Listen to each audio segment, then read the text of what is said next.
What you mean? I thought you was gonna start it. I thought you was starting it. My bad. Niggas. No. Yellow. Do you want to go, or you want me to go, or go ahead, man? No. We talked about it too much, man. Go ahead, gang. It's your time to shine, man. Hey, this episode is for you in the chat, man. I saw him earlier. Brody been asking for you to host. Go ahead, man. Oh. Well, since I got a fresh haircut, ladies and gentlemen, He's hitting it. Oh, we showing both corners. He's on fire. yeah, you see me swaying back and forth. Ladies and gentlemen. A lot of hairline jokes this weekend, but my barber has a what is that? What's the thing that's flat and it's got the little hump on the back? It's not a protractor. Were those yeah, he's got a protractor. He's got a protractor in a barbershop. This nigga did algebra on your forehead.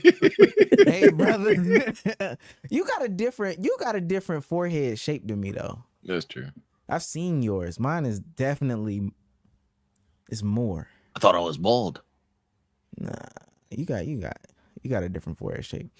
We're back with another great one in 1080p at the desks, having guests.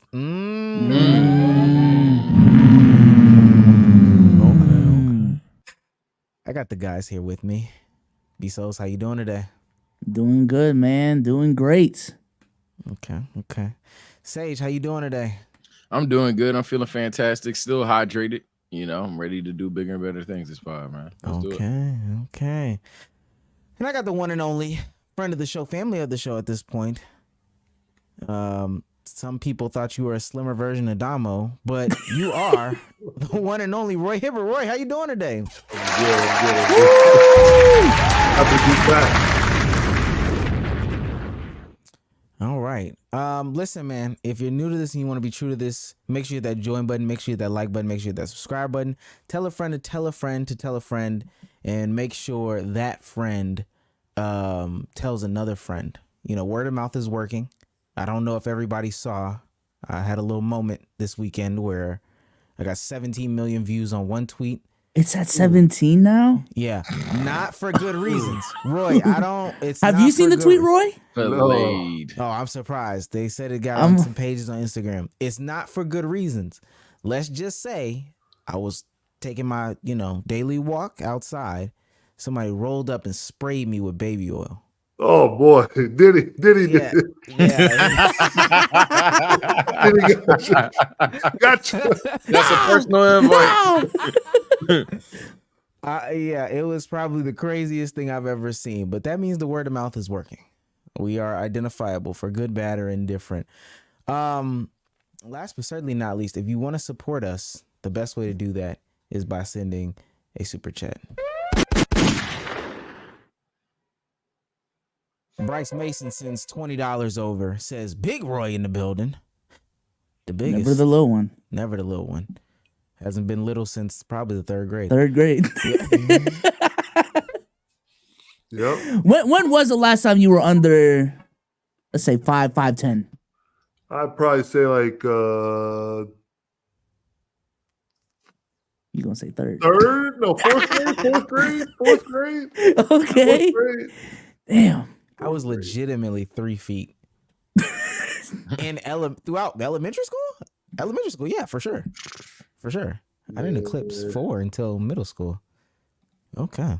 That'd piss me off because I was a competitive kickballer and this fucking tall ass fourth grader in the back. I'd have crashed out. Oh my god. No, that's right. Next super chat. Expectations for $5. Big $5 by expectation. Says top tier pod incoming. Big Roy back on the pod. Absolutely. Had to do it. All right. Before we start, we got to hear Channing Tatum. You know how long I've been waiting for this? I'm about to make a name for myself here. Listen, Roy, I think it's only fit. WNBA playoffs have started. Awards have been delved out to the people. And there's somebody that got, a vote that a lot of people didn't think that would get a vote. So a lot of people need to know from Roy Hibbert, How can Angel Reese improve her finishing ability? Go. Man, I would say she probably just got to slow down a little bit. She got the pump fake game going right, but maybe throw like a little fake pass fake, get somebody looking and then go off the glass. But hey, she's racking up those rebounds somehow, So I mean, the shooting percentage probably don't look good, but at the same time, she's getting those double doubles. So I would say like maybe slow down a little bit, but she got this. Crazy first question. What a setup. I should not be telling a woman how to do her scoring and stuff. So hopefully you don't throw me a little bus with that. No, it's not even about that. You're trying to improve a fellow hooper. All right. To step he said, up "All right." W spin. Listen, we'll get back into that big three for the day. Our producer Cruz wanted to start us off with something really special called the Roy Hibbert Gatorade Challenge. Okay. Apparently, there was a time where you had finished a Gatorade in 6 seconds. Oh, y'all. Do you know about this? Oh yeah. This is like long before y'all's time when Vine was a thing, and everything like that.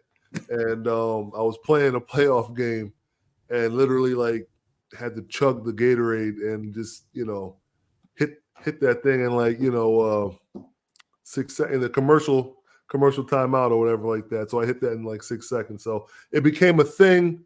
People were doing it for like a week or two. Gatorade sent me like huge shipments of like stuff, gels and packets of stuff, like, and it sat in my garage for like a year or two and everything like that. Oh, but, don't drink it now. It definitely got me some recognition though. Why did you said you had to do it? Why'd you have to do it? I'm playing against LeBron, man. I was thirsty. It's Miami, what I'm saying? I'm parched, So I had to hit that thing real quick. I'm trying to listen to the huddle. Frank Vogel's giving us the what's going on. I'm asking questions, and then right before I got to hit this water. I had to hit this Gatorade before I get out there. Okay, now we do have video of this. I want people to see this. Yeah. And I ain't gonna lie, just off rip, I know I'm not gonna be able to do this. 'Cause even how it looks in your hands, this look like a Gatorade mini. Like a mug. Nah. Oh my God. He just deleted the thing. What the fuck? They are trying to go to commercial break. He said, "Wait." Wait, is he's still drinking? Damn. Okay. Now, with that being said, I think all of us have our Gatorades here. Okay. Right? Sage? Wait, how big is y'all's? Pause. It's a regular Gatorade. I got the 20 fluid ounce. That's about the same. Oh, Is damn. that All right. That's what it was? Yeah. It was Oh okay. my God. It's sick. All right. Okay. All right. Go ahead, let me know. I would have done this with you then. No. We already see. You good, Gabe? We get it. You authentic in the streets, bro. We know. So we're gonna leave Roy to give us a 6 second count. I think we'll know if it's 6 seconds. But, go ahead, untwist your tops, fellas. Okay. Jesus. All right, this is 3. Do you have any tips? No, dang. All right, we're ready. Just take it to the head. Take it to the head. All right. 3, 2, 1, go. Ball game. 1,000. 2 1,000. 3 1,000. 4 1,000. 5 1,000. 6 1,000. No. Oh fuck. Oh, nigga cheated. That was 7 on them two niggas. I ain't gonna lie. I don't want to play that shit for real. Hold on. Let me get a check. Bsolz started early. Omar drank late. I ain't going for it. But nah, you can't even see it. Damn. Wait, where's yours Y'all at, did Sage? well. Mine's is literally right here. Oh yeah, I found an angle. Yeah, right there. But I started on time and ended early. My stomach hurt. Nah, my stomach was hurting before this podcast. I wasn't doing that. You don't get the 0 version. That's a problem. Oh, so Gatorade Zero chump change. He didn't drink the zero, so I had to make sure I had to consume the same amount of sugars and salt and. My stomach. I don't know how you did that. I ain't gonna lie. I don't know how the hell he did that. I ain't gonna lie. I could have had the extra second, 2, 3, 4. No. But when you said you were playing against Bron, that kind of, I see it. I don't know how the hell he did that. Yeah. Yeah, I'm about to throw up. Okay. Early into the stream, we're gonna announce the A and Q for potential viewers. This is a segment where we bring up people at the end of the podcast. We give them the question. They're gonna give us our answers later on. We can also give our answers later on just to prime it up for the people that are here. This is not a Prime sponsorship. A and Q for the day. What's the worst advice you've ever gotten? What's the worst advice you've ever gotten? Worst you can say is no. She.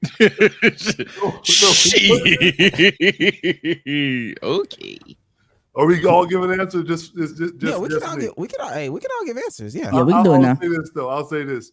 When I was in the NBA, they told me to a vet told me when you take the concussion test, you take a concussion test at the beginning of the season, so you have a baseline for if you get concussed, that if you're above or too close to your baseline, if you're below it, you gotta go sit down for a while. So the worst advice I got, the vet told me, was to miss questions on purpose on the concussion test. So if you get concussed, I can still go out there and play.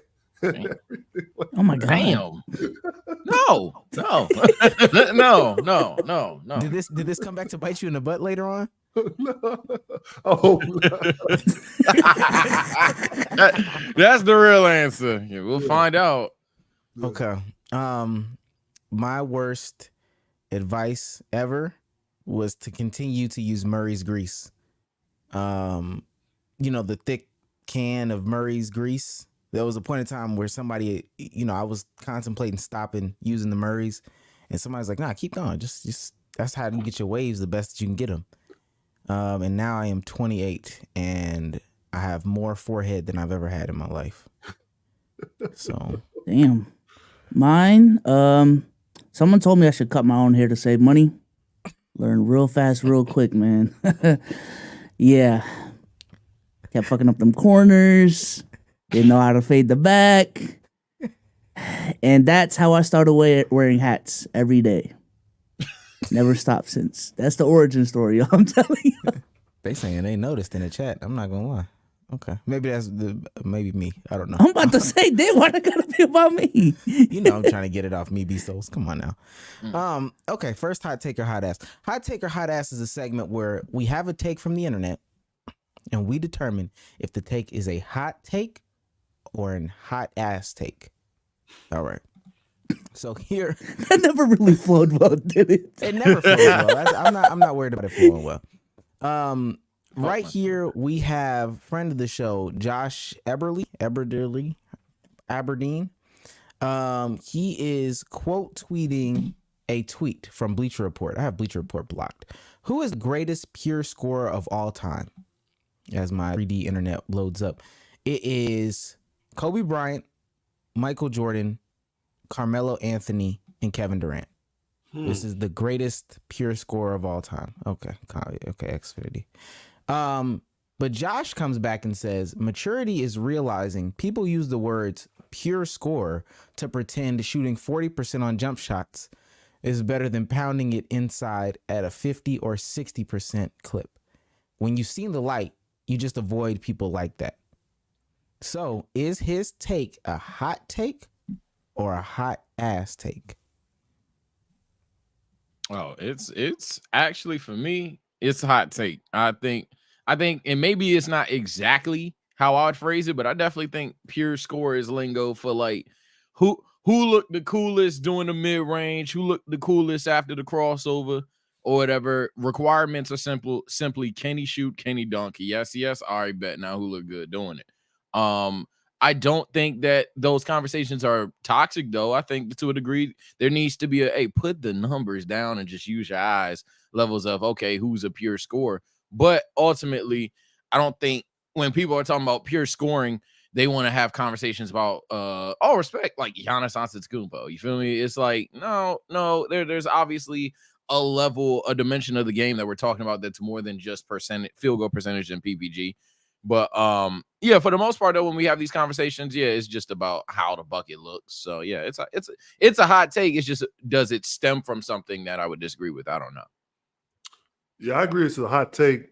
I mean, I agree with everything you said. Just the fact that the way how you look, how you score is way different than just like, when I say pure score, I think of somebody on the outside, like, KD or like even Jamal Crawford, just a pure score doesn't necessarily translate to winning. So I think it's just a hot take. Yeah, I think the conversation though is more so just about like versatile scorers than it is just gassing up anyone who shoots 40%. Like I think that's the difference. Because when you look at the 4 players mentioned, these are 3-level scorers. Take it to the hoop, shoot jump shots, shoot from 3. Well, MJ, but y'all know what I mean. But like you're never gonna hear like Shaquille O'Neal in these conversations of pure scorer. Even though like when we talk about the greatest scorers of all time, he probably should be in that discussion. But yeah, this is definitely perimeter oriented. I think at some point basketball became like this like brownie point conversation where you're trying to give your favorite player brownie points because they're not talking about him in these conversations. Like when I was young, you made a decision. You were going to be a Kobe guy or LeBron guy, right? But, sprinkled in there were D-Wade guys and there were Melo guys and there were Michael Redd guys or whatever the case may be. Cool. But the conversations are never going to be about like Michael Redd. Respects to Michael Redd. They're just never going to be about Michael Redd. So then the Michael Redd guys had to come in. Who's the best lefty scorer? Who's the best pure scorer? Who's the best? And at some point, it's too much. At some point, the cool kids table is full. You're coming over here to I'm being serious. Either you're coming over here to talk about LeBron and Kobe, or you're not. So then they created pure score. So we can talk about Carmelo Anthony. And I think Carmelo Anthony is great. I think he should be brought up in these conversations. But I think it was made for those people that wanted to jump in, but somebody would be like, ain't your favorite player Carmelo?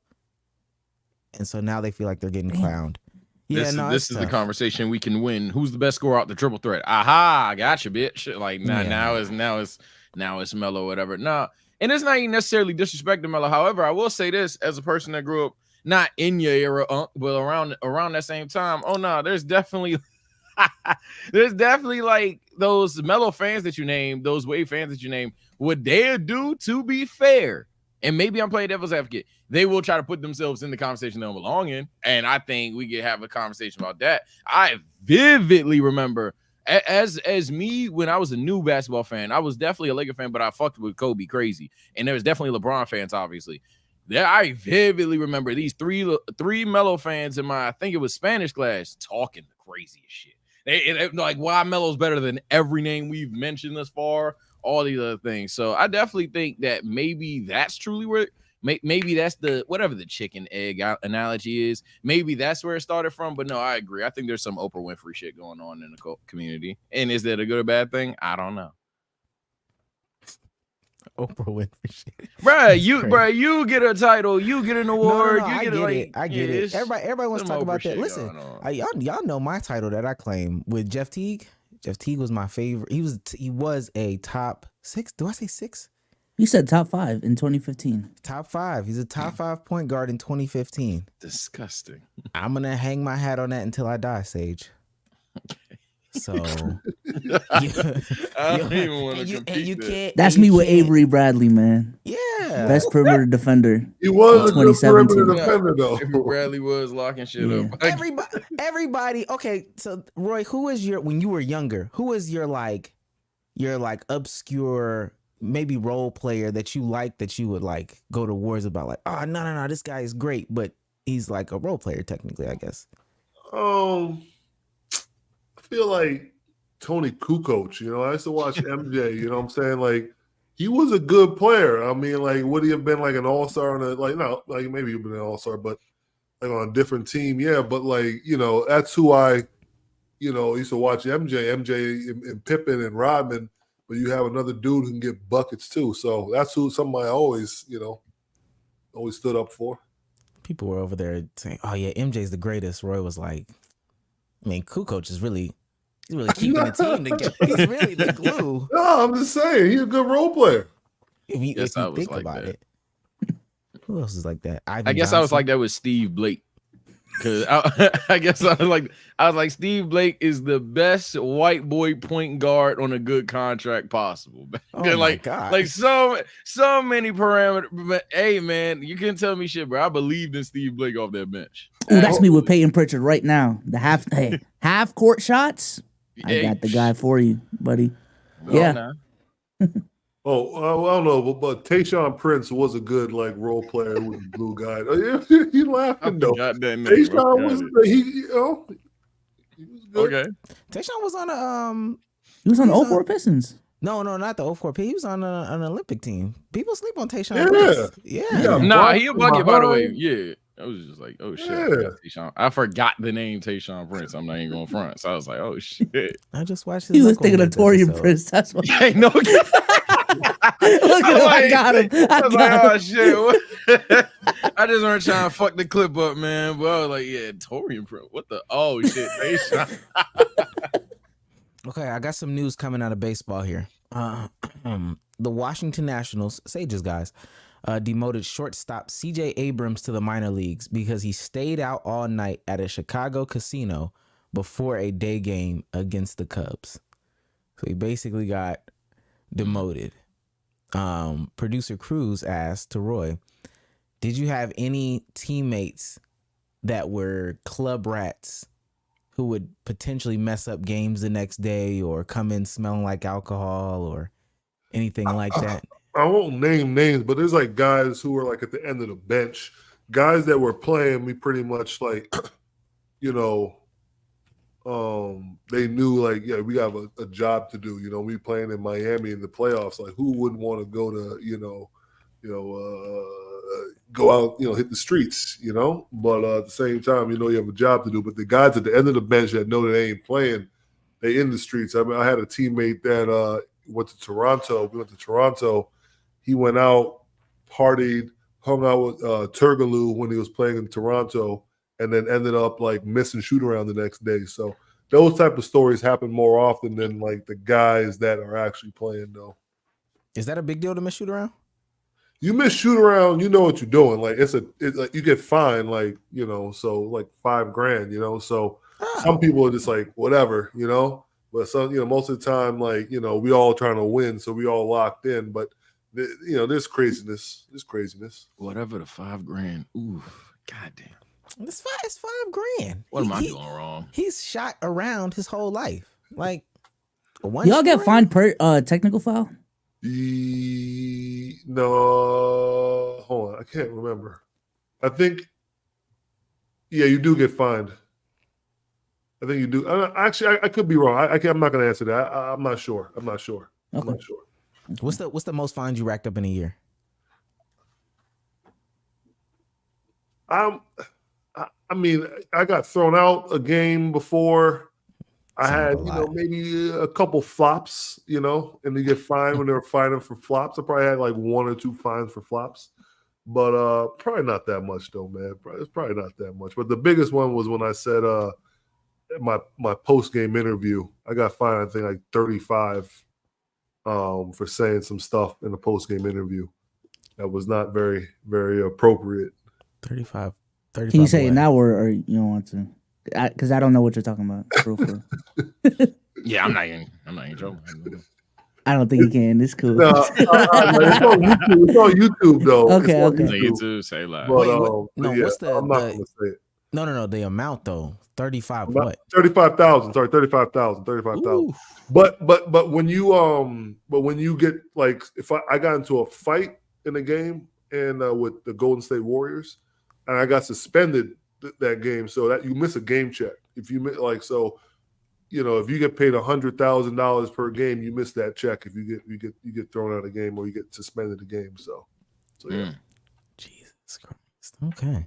Damn. Maybe I don't even know if I answered your question. My bad, bro. No. You certainly did. Maybe I'm doing it wrong. I need to make more money. I'm about to say, everybody got to save their money, man. Don't do dumb shit. Okay. Producer Cruz wants to throw another one at you. This is crazy. Famous TikTok. Do you remember your first starting lineup? And we're gonna go from every single stopping point in your career. I don't know how he found this. This is amazing if this goes well, but Roy Hibbert, do you know your first starting lineup starting with your senior year in high school? All right. Davis Nwankwo, Eris Williams, Thomas Moss, Danny Gladding, myself. That is you correct. are correct. Yeah. Let's go. Okay. Next step. Wow, that was crazy. College starting lineup in 2005. All right. So I know it was definitely John Wallace, Brandon Bowman, Jeff Green, still playing in the league now. I didn't start, I don't think, my freshman year. That was 04-05. Are you talking about 04-05 or 05-06? I want to say it is. I came off the bench. The correct starting lineup has you in the starting lineup. Okay, my bad. All right, so I think that'd have to be 05-06. That would be Brandon Bowman, John Wallace, Jeff Green, myself, and I think DJ Owens, Daryl Owens. That is incorrect. Okay. Ashanti Cook. Oh, okay. Ashanti. We went 3 for 4. 3 for 4. That's my dude, Ashanti. Okay, last one. First NBA start. All right, so I'm gonna think it's my rookie year. I think TJ Ford was there, so that's TJ Ford, myself, Danny Granger, Mike Dunleavy, Troy Murphy. 3 or 4 again. 3 or 4 was missing. It was Marquise Daniels instead of Mike Dunleavy. Oh, okay. Keezy. All right. So you only missed 2 names. Yeah, I was just about You to only ask missed 2 that. names. When players say they don't remember something, is that BS? Yes. I feel like when it comes to certain things, I'll remember. But like I was like, damn, if you asked me like 2016 when I was with the Lakers or some shit like that, I probably wouldn't remember or whatever. But yeah, I don't know, man. But like you have like a bond with your teammates in certain aspects like that. But don't ask me to remember certain plays in the game or anything. Yeah, that sounds like they be lying. That's all I wanted to know. Okay, let's get into some just general basketball stuff before we keep going on for real. We got the season coming up. I wanted to just talk about how we all feel about this off season. I know Bsolz, Sage, you can speak from your favorite team's perspective. Let's start off on the West Coast. Who do you think is contending coming into the year? Who do you think is pretending coming into the year? Who do you think is going to be surprising? Who do you think is going to be disappointing? Just give me your thoughts about the West Coast this upcoming season. Well, I like the Timberwolves. You know, they got a young core. Anthony Edwards is good. Mike Conley Jr. is still serviceable as he's getting older. They have a good group of guys on the defensive end that really can guard as well. For me, I think OKC and the Timberwolves are the 2 teams that could come out of the West. OKC is just like getting better and better and better. They have cap space. They got rid of Giddey. But at the same time, Chet has developed. Shea Gilgeous-Alexander's like could be an MVP candidate.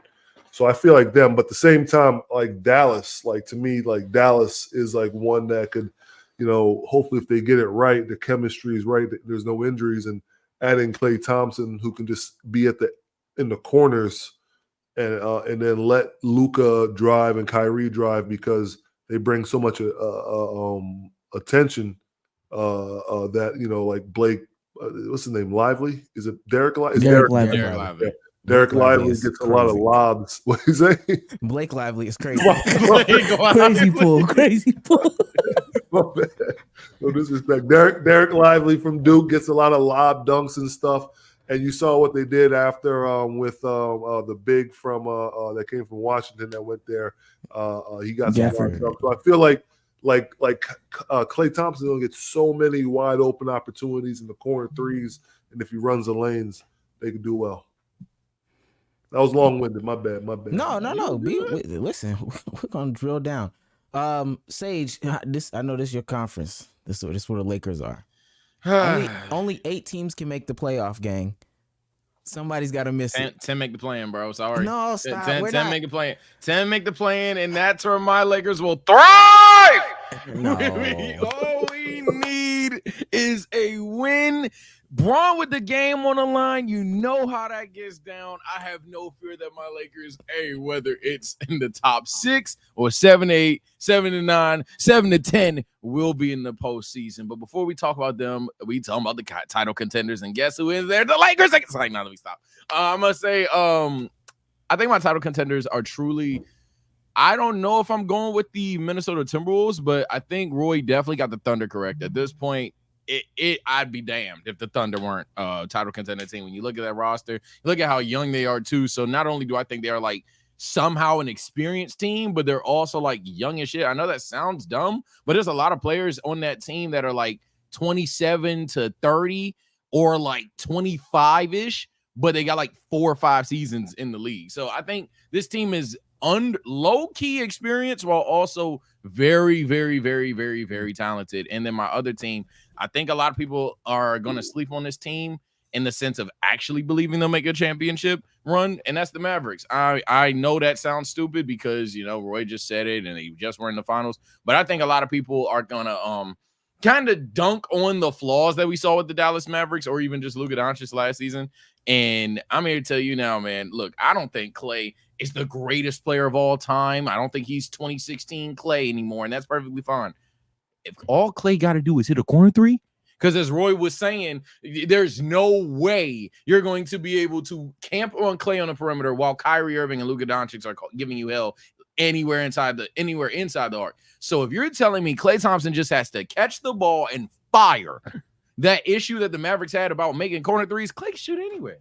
So that's over with. And then I also think he mentioned the 2 centers in Derek Lively and Daniel Gafford. I think them with more experience is going to be a big deal. But I guess to give you guys the Lakers clip as well, and I've been yapping, but the Lakers are the same fucking team to me. Can they beat X, Y, and Z? Absolutely. Will we? No, because we play basketball for clout over there, and we literally are just going to do something stupid, shoot ourselves in the foot, or knock wood, someone's going to get injured. It'll never go right for this team. I hate it here. I wish I could trade teams, but then I'd be a coward. Oh, but what do you think about JJ Redick as a rookie, as a coach with no experience coming off the broadcasting scene right into leading LeBron a year 20? The chosen one. I'm gonna be painfully clear because obviously Roy's here, and I don't want to disrespect the NBA brotherhood, man. That's the most Lakers move I've ever seen. That's the most Lakers shit I've ever seen. Hey, LeBron does a podcast with JJ Redick, who is on First Take as well, and he has his own TV show. Or my bad, he has his own YouTube channel. Fuck it, bring him on there. And I guess, but to me, I think that you really should have did what you can. And granted, maybe they didn't have much power in this conversation. I would have crashed out for Tyronn Lue. I'd even given, and maybe this is a controversial one. I don't know how you feel about him, Roy. I'd have crashed out for JB in Cleveland. I think that there's a lot of coaches with the experience that could have actually done something for this team, but instead we kind of get JJ Redick and LeBron James's son and Bronny James. It's just like, And that's not disrespect to Bronny. I think Bronny's getting a ton of hate, but it's just like, holy shit. We're just making we're the Laker moves again. Yeah. I think for me in the West, Dallas is gonna be a contender. OKC is gonna be a contender, and I think they're gonna separate themselves from the crowd. And I know y'all might be saying, "What about this?" No, I said what I said. Dallas and OKC are gonna be in their own tier. I tried to predict it last year. I failed because they did prove me wrong. But I do think this is the year Denver starts slowing down regular season wise. At the very least, regular season wise, they're gonna move down the standings. I think over these last 2 years, they've lost some really key pieces that they're still gonna have Jokic. They're still gonna be a playoff team. They still have Jamal, Aaron Gordon, and MPJ and the coach that they got. But I do think this is the year where things start dropping off for them. And then outside of that, Phoenix, 5 seed first round exit. Just in case y'all are asking for my thoughts on Phoenix, man, I'm locked in the playoffs and locked to go home. Yeah, a playoff team. KD and D Book are still there, so they're definitely gonna be a playoff team. But in regards to their talent and what they're supposed to be with the talent that they have, their depth is still shot. Their defense is still shot.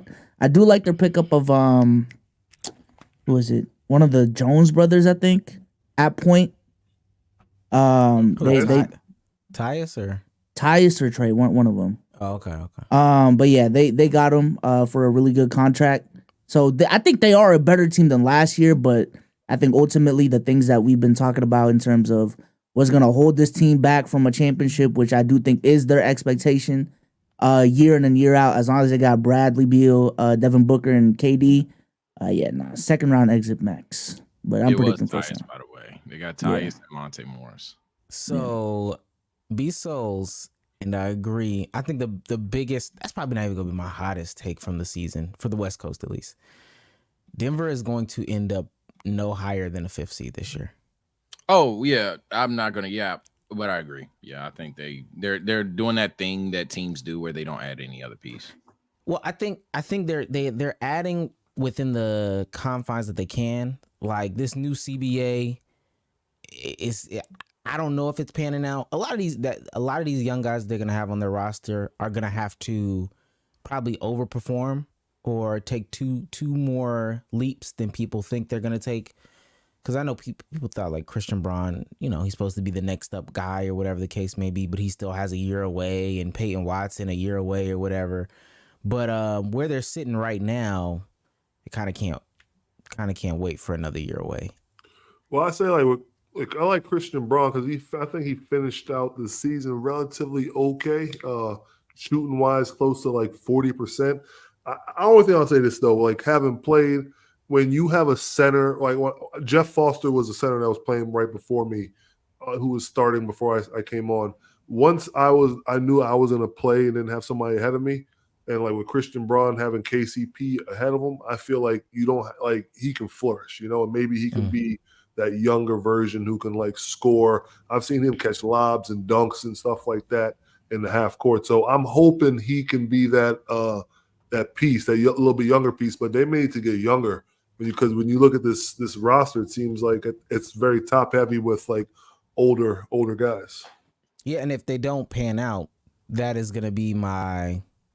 I mean, if they don't pan out, it's not gonna look good. Not even that's not my question. If they don't pan out, if they aren't ready to take that step, if they need a little bit more time, if whatever happens, it isn't coming out, with their feet running type thing, hitting the pavement, they're gonna end up right in that 5th seed, like I'm saying. I will give of course, I think OKC is gonna come out of the West this year. That's gonna be my. You got them actually doing it. Yeah. Way too early predictions. I think they solved the Josh Giddey issue. Not that Josh Giddey issue, but the Josh Giddey playing a lot of minutes issue. Respectfully to Josh Giddey as a player. But I just don't. I think that Alex Caruso is going to solve a lot of problems for them. I think they're going to be tough defensively. And somebody that I do see taking a step in the step up direction is J-Dub. Been a lot of chatter about J-Dub. And I think OKC needs that, next guy. I think Chet'll also settle into a more defined role. My boldest take. One of the Spurs or the Rockets are going to make the playoffs, and I'm actually going to swing as far as to say I think it'll be the Spurs. I was going to say before we move on to the East, let me go ahead and just stamp right now that the Rockets will make the playoffs. So Rockets. we agree. We agree there. As far as the Spurs, I can't do that. But if it happened, that'd be cool. The thing 11 seed pushing 10. That's where I think that's what they'll be. Yeah. The thing that'll derail my prediction will be Chris Paul's health. Plus, I don't even really know. Well, no, I don't know how much PT he's gonna get because he's gonna play the beginning of the season. Absolutely. I don't know if he's gonna be playing in the latter half of it. Well, I don't know why. It's sometimes YouTube will recommend you highlights and then you'll get into this rabbit hole and it's like 1:30 in the morning. Okay. So I'm getting real high on this. Y'all remember when Chris Paul was in OKC and he kind of willed that team? Willed is crazy. It was 7 years ago. Yeah, if he does it again, But cool. I know what you're talking about, though. So, Yeah. but just all right. With baby SGA. Okay. Yeah. I'll say this. Same player grew up now. If it's playing, is playing crazy for San Antonio? No. Nah, because a lot of teams. It's going to be 10, though. Yeah, they gonna be in that 9-10 game. They're not gonna be in 7-8. No shot now. Okay. But there's a lot of teams that, in my opinion, fell off. I know me and Bsolz disagree with the Clippers. I think the Clippers are cooked. The Lakers are trolls, so anything can happen there. Warriors. Yeah, Utah not good. Portland not good. So then we're maybe one shocker team. Golden State. I wouldn't even necessarily call a shocker team there, but if Golden State takes that, so yeah, that's what I'm saying. I'm not mad at the Spurs making the playoffs. I just don't think they're winning the playing game. Damn, I don't think they top 6, but Houston, I can see doing it. Ooh, y'all, nobody ever said it. Who is going to be the biggest letdown in the West? I got my answer 100% without a shadow of a doubt. Regular season. Outside of Denver? Yeah, Oh, Denver's not even going to be it, to be honest with you. For me. I think a lot of people going to buy stock. Damn, I mean, the layup line answers the Lakers. No, it's not. No, it's not. That's not the answer. I'm not as high as on the Timberwolves as some of y'all, man. I ain't gonna lie. In terms of just, they had a great season last season, they're just gonna improve from it. There may be like at the very least stagnation, if not like a little bit of a dip. So I was thinking the Sacramento Kings. My issue with them is I don't know if they're like high expect. Yeah, I don't know if the expectation of the Kings is high enough to be like, I'm disappointed in them. But I do think that of all the teams we've named, we haven't mentioned the Kings. I think the Kings are just like, they're just in a tough ass conference. We know what they're gonna do, and at some point, I feel like a lot of people don't know what they're gonna do, and that's gonna be disappointing for them. Or Phoenix. I'm tempted to say the Lakers, to be honest. With Sacramento, you think DeMar DeRozan is their big get this summer? Do you think he like pushes the needle? And that's the thing. I think DeMar definitely makes him a better team. I don't think it pushes the needle because that's how strong the West is. And maybe that's a Delulu take, but that's just a gut feeling that I have. Like, maybe now I got the Kings smacking the Pelicans. Maybe now I got the Kings even having a tough series with the Grizzlies or whatever. But when it comes to actually, they're conference finals caliber or anything like that, and maybe I'm not taking a step. Maybe I'm taking 2 steps there, because you could argue the Kings just simply making it to the second round as an improvement. Yeah. But yeah, I just don't think anything's changed enough there. Roy, who's your this team is going to let us down team for next year in the West? Just to be a little different, I would maybe the bar isn't high for them, but the Grizzlies, I want to see, what's his name, come back, see if he can like play healthy, hopefully he can stay out of trouble and everything like that. But yeah, I feel like hopefully they didn't waste a draft pick, because I hope that they drafted what's the name of the big boy? Zach Edey. So that's a big dude in the top 10, 7'4". I hope he can do it, but hopefully that wasn't. I hope it translates. Hope it becomes a good draft pick. Wait, so let me ask you this, because you brought him up. You have concerns with such a big guy like him coming into the league in 2024? I mean, as dominant as he was on offense, I worry about him on defense because there's not that much film to watch him play NBA style with him not really doing the Olympics and then also not playing in summer league. But at the same time, like when you see guys at, this is like say like Brooke Lopez, who used to be a beast in the post, could score just jump hooks all in the post, dunking just not as well as Zach, but he's shooting all threes now for when he was with the Lakers and when with Milwaukee. So it's just interesting to see. This is gonna like be interesting to see if he can actually like play and be able to affect the game, because Joel, as dominant as he is in the paint, when he wants to, he's going to scooch outside and start, get into his dribble package and shoot fadeaway threes and foul bait and stuff. Do you have those same concerns? There's a lot of big men we can talk about. Do you have those same concerns for Donovan Clingan? I feel like a little bit like if Edie's like at a 10, I feel like his is more at like a 6. He seemed a little bit more mobile and could run the floor a little bit more gracefully, as some people would say. But it could be an issue for him. But he's more of a defensive minded player, so I think he can shift most of his attention to that as opposed to Edie, who's known as an offensive player. So so I don't know, but I have a little bit less concerns.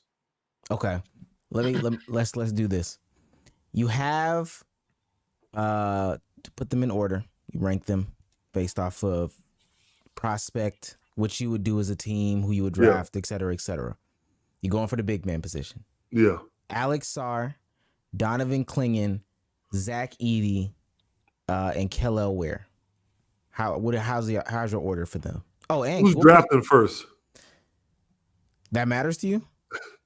It does, because what role does he fill? What I'm saying? But all right.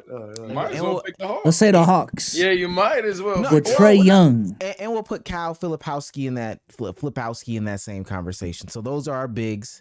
You got Zach Edey, Alex Sarr, Donovan Clingan, Kel'el Ware, and Kyle.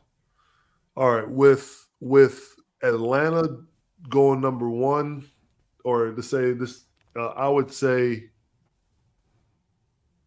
you need, like with Trae Young, I feel like he likes to have space, so I need a big that can shoot threes. Is that Alex Sarr? I mean, I haven't really seen him score that much in summer leagues. So, damn, this is gonna be a tough one. I'd say Alex. Okay. I'm thinking, all right, who's number 2? I mean, Edey did go top, but shit. I'd say Donovan, then Edey, then what are the other 2 you said? Kel'el Ware, the big from Indiana. Okay. And then Kyle Filipowski, the one from Duke. I know he went in the second round, so obviously a lot more smarter people know more than I would know, but I would probably take him higher because he could stretch the floor and everything like that. Yeah. Maybe a little bit slow-footed, have issues with him guarding as well, but and then take the big boy from Indiana, probably 5.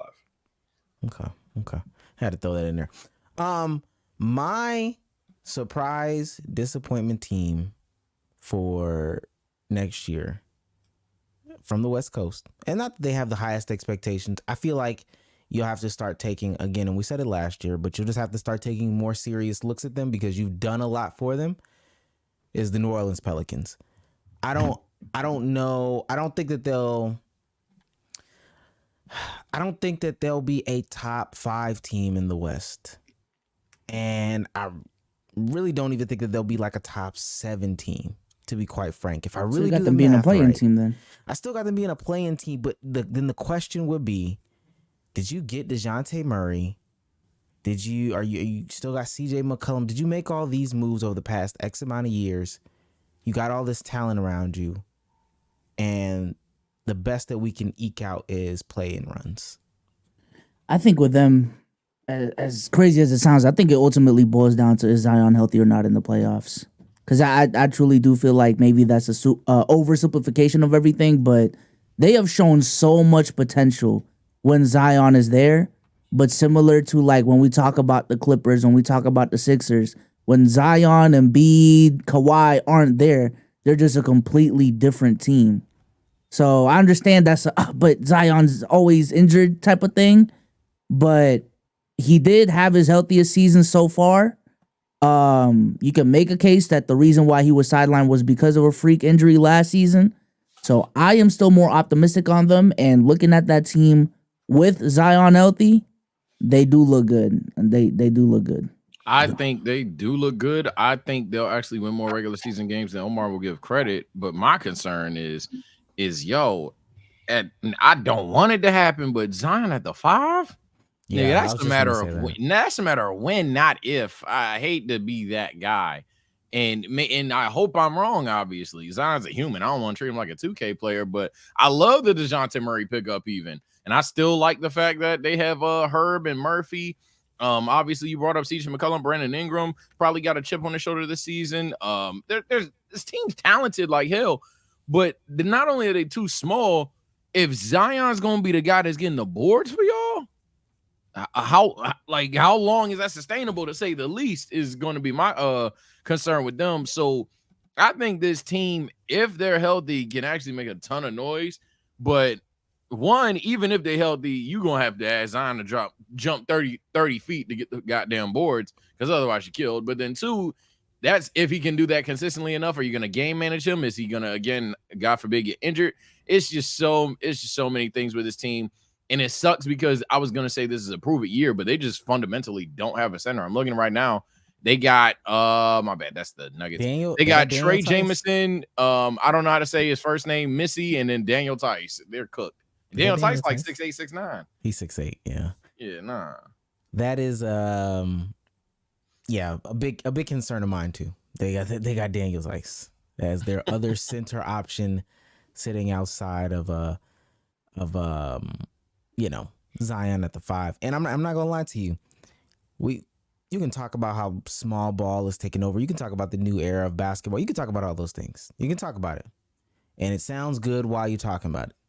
In theory, if they play up and down and space out things and Zion crashing hard and all that sounds good, until people are setting career highs on you in rebounds as a franchise. Yeah. Every lob is free. Every lob is there. You go to a zone look and you still can't stop anything. And I remember one time, God, being a Hawks fan is hard sometimes. Respects to Al Horford, champion. I remember one time 39-year-old Tim Duncan set his career high in rebounds on the Atlanta Hawks. And not that Al Horford is just too undersized. He just, at the time, wasn't 7 foot. Now, he never became 7 foot, but still, sometimes it's just hard not having at least the option to throw a traditional center out there. And I also think that Daniel Tice isn't, going to be that much of a serviceable backup. Plus, the West is just hard. The West is harder this year. I don't care what nobody says. The West is harder. I can see it. Moving on to the East Coast. Same conversations. Who's coming out? Who is making leaps? Who is falling out of our ranks? And who is our biggest disappointment? It's probably not true, but I'm gonna just get the hate take out, man. I want this Miami being ass in the regular season and then being good in postseason shit to stop. So I don't know if that's me calling for them to fall out. I don't know if that's me calling for a 1 seed. Y'all interpret that as you want, but I know that's something that I want. I am tired of the Heat, whether it's via injuries, whether it's Heat culture, and anything in between. I'm tired of the Heat being like this fake me out contender team. Please, for the love of God, ball up or get out. But outside of the Miami Heat, because I do think overall, if they're healthy, of course they're a good team. I think that I'm following all hype. I think the Knicks alive. I'm not gonna lie to you. I think the Knicks are very, very, very good, and I guess the one issue to the Knicks would be, of course, the Boston Celtics. But I love that they giving them a fight. Bsolz, you're a Celtics fan. I know, you might disagree. You might pick a different team. I swear, I love the idea of the Knicks being like, fuck it, we just gonna have people that can guard your people, and we gonna believe in our guy. We gonna see what your guy can do, and whatever happens, happens. I love that ideology for them. Yeah, I'm looking forward to the Knicks having a fantastic run. I also think the Pacers, because of the signings, the Pacers are a team that, as much as I'm pushing a Ja agenda, and as much as Omar has pushed the all right, you guys starting to overrate them agenda, Pacers gonna be good this year. Pacers gonna be damn good this year. So those would be my two. I think for me, I got the Celtics coming out. You see what I'm saying? Again? In 2024, 25 repeats? Again, and this is gonna be the year Jason Tatum plays well in the playoffs. I'm calling it now. Yeah. Outside of that, in terms of top tier contenders in the East, I think the Bucks are gonna have the season that they should have had last season. More continuity this year.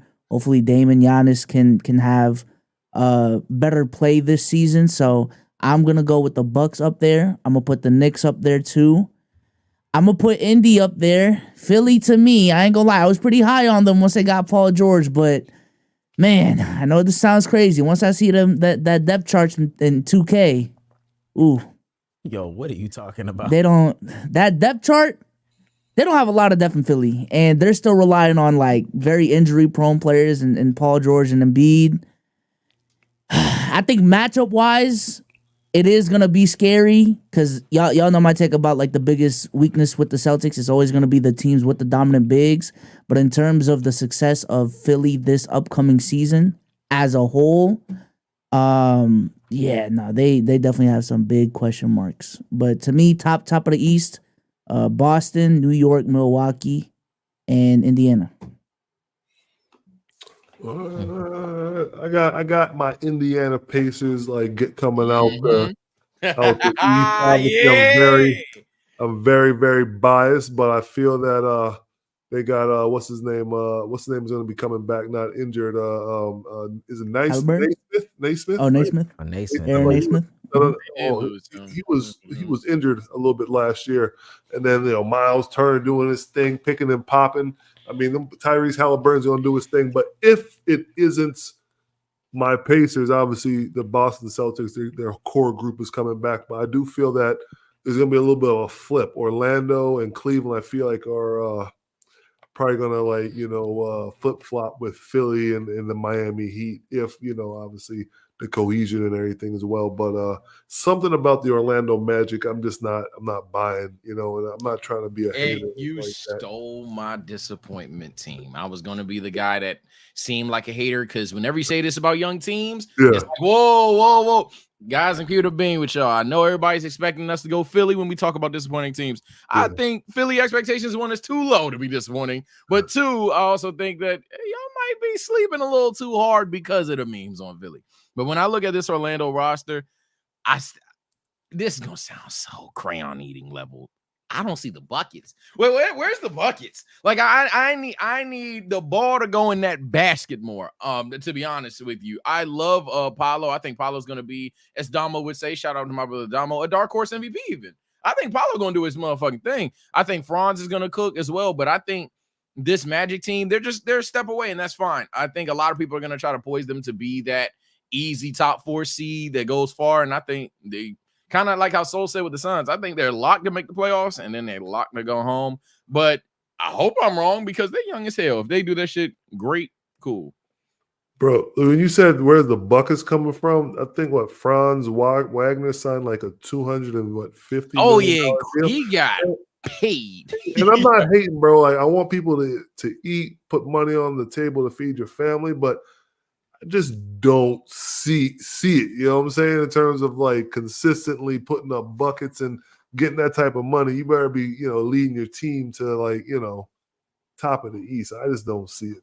I ain't trying to be a hater, but no, it's fair. It's fair to say this is my thing about it. Everybody can't be great, Yeah, someone's coming at me right now for the playoff scoring of the Magic, which is I didn't know that people thought they scored well in the postseason. But I mean, that's chat for you. Can't say nothing right, but yeah. Everybody can't be great. Everybody feels like, oh my, this is hate. This team is gonna be blase blah da da da.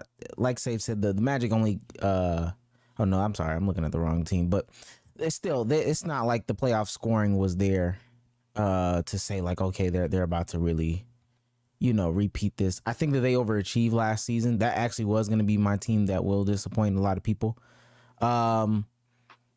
I don't get it with Franz either, Roy. To be fair, you're not the only one. I don't want people to call you crazy for saying this about him. I think in the playoffs last year, I don't know if, maybe the lights were too bright. I don't know. Maybe. Yeah, I think that was a fluke. I get you that. Maybe he had a stomach bug. Yeah. I don't know. I think for Orlando, though, if it's a situation of like, if it's not France, then are they gonna get another player that caliber in the market? And that's why I said what I said, because I'm looking at it right now. Hold on, my bad, it just went away. But when I'm looking at their roster, I'm literally going, okay, I think Franz will just straight up be better. Let me be very clear. I don't think Franz is damn near a 39% percentage in the in the offense in the postseason. I think he just had a bad series, but he's a young player. That's possible. But then I'm looking at who am I going to bank on? Cole Anthony, Jalen Suggs, Caleb Houston, KCP, Jarrett Culver, Mac McClung, Gary Harris, Mortiz Wagner. I don't know how to say the nigga name. Jonathan Isaac. Like who? Like that's what I'm saying. It's not that I think this team is bad. I think I just named very good players. Yeah. But when I'm talking about playoff basketball, game slows down in the half court. Paolo gonna be Paolo. We don't need to talk about that.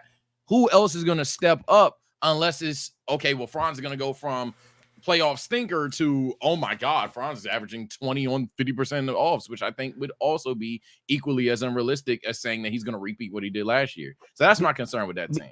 Bsolz, we're not saying like we get it. We get why you would pay him. We get why you would pay him. Like the whole understanding of, okay, he, who else are you going to get? That's a fine argument, I guess. That is a truly fine argument.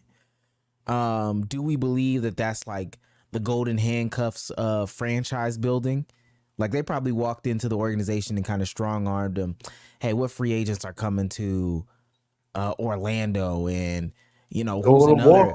Don't walk for nothing. Or who's the who else is going to be able to put up 19 in the regular season? You know what you might as well do, and maybe I'm an L agent for just saying it like this, but this is exactly how I would say it. You know what you do? Go ahead and sign him. If you don't like him, then you can at least trade him, but go ahead and sign him to the big bucks. And then later on, you can get more money. But that's just going to give more time for him to expose himself, to be honest with you. I just don't. No, and I'm looking at his Game 7 numbers. And I know one game doesn't tell it, but 1 for 15 from the field. 0 for 5 from the 3. There was a lot of questionable decision-making from him. I feel like they gave him a little bit of the Ben Simmons treatment in one of those games, if I'm not mistaken. So it's just, and respects to Ben. It's just, I don't know if that's a guy that I'm going into next season thinking is going to be the guy that helps Paolo secure like a top 4 seed in the East. That's fair. I just don't think he should, because I think the reason why he got Ben Simmons, like why are we asking Franz to be like this elite playmaker? Yeah. Like I think they do need a better point guard, so Franz could be more of a traditional wing. Same thing with Paolo. Like I understand he made some leaps in terms of his passing and playmaking this last season, but I think similar to like how the Celtics are constructed, honestly, because of the fact that they're building around Franz and Paolo, the way they should construct their team should be similar to the Celtics. Because they're building around 2 wings. So yeah, I think they're banking on either Paolo becoming an improved playmaker or Jalen Suggs becoming a good enough playmaker. So it's like multiple people that can do it. I think that's what they're going for. It's not the worst strategy because, again, and we've said a lot of, I guess, negative things, but in reality, we're naming a damn good defensive team. Absolutely. Especially if Isaac's healthy. But yeah, it's just a matter of scoring the basketball. That's just a major concern that I don't even think a person in chat with a Disney World hat and like the biggest Magic's jersey on right now could deny. Their offense is a major concern for me. It's 2024, Sage. Oh yeah, everybody good. My fault. I'm saying it's 2024. It's 2024. Somebody got to score the basketball. We can be defensively inclined all we want. Okay. Last NBA conversation, at least for the direct NBA. for the whole league, who is? Oh, I didn't even say who I thought was coming out the East. My bad. The Knicks. That's right, Bsolz. The Knicks. You know, I ain't stamping Knicks. By the way, my pick is Boston. I think Boston. The Knicks. You don't sound happy saying that, and I love it. I don't. It's gonna be Boston or Milwaukee. I think the Milwaukee revenge tour is more possible than the Knicks winning. Nah, I don't know about all that. I think that it'll be, if they do it, it'll be the first time in a minute, right? That we see a back-to-back team. Yeah. All right. Last question for the immediate NBA.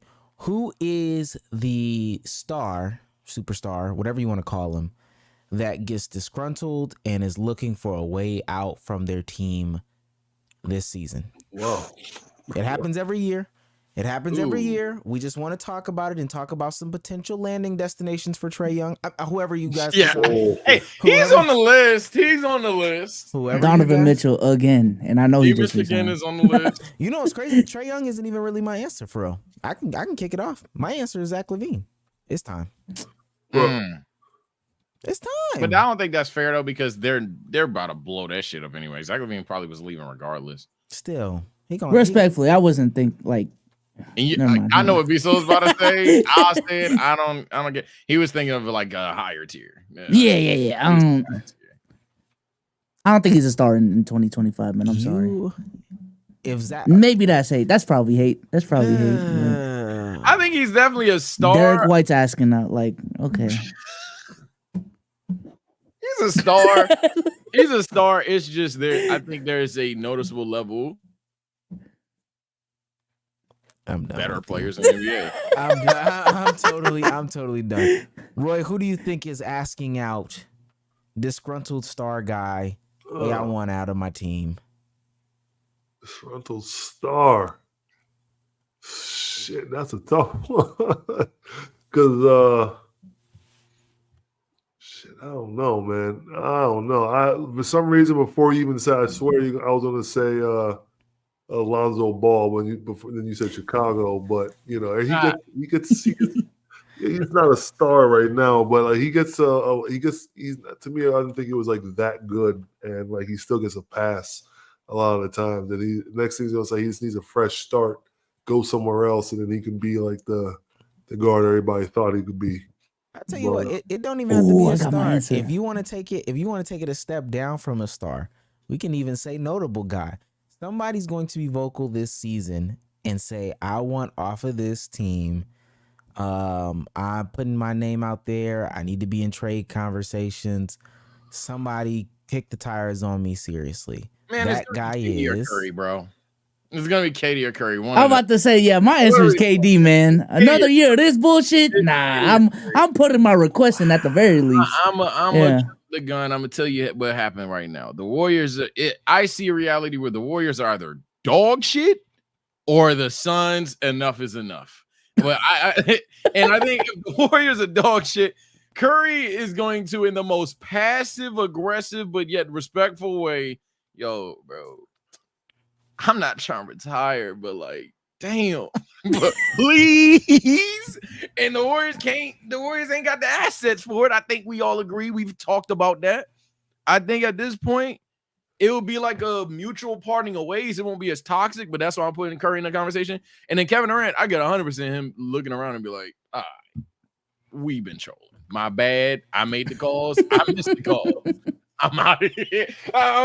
So I think it's definitely KD, Curry, an honorable mention one, but I don't see him complaining. It's just someone I hope gets out. LaMelo. I don't want LaMelo in Charlotte no more, bro. I want to find out right now who is the issue. It's a great chance in Charlotte, but it could also just be because obviously people have talked about. Hell, I've talked about a potential motor issue with Melo. I want to find out. So an honorable mention would be LaMelo Ball. He's fine, Sage. He's fine. Is Embiid a sleeper one if they don't get it done again this year? I thought that, but he just signed a 3-year deal, I think, this summer. Oh, yeah. I just last thought week. that. I was just looking it up. I swear, I was just thinking that one. I think a team might give up on – I think Minnesota's going to give up on one of their bigs more than they'd be disgruntled if they fail. Oh, yeah. The Cat Gobert debate. It gets settled this year. Like, all right, bro. One, we have Nas. Two, there's no reason we are trying to force you guys played next to each other. We could just move on. I think Minnesota will make a move if I had to pick a team to make a move, and then obviously the Pelicans. Go ahead, Roy. This is like only because I saw there was like something online. It could have been fake.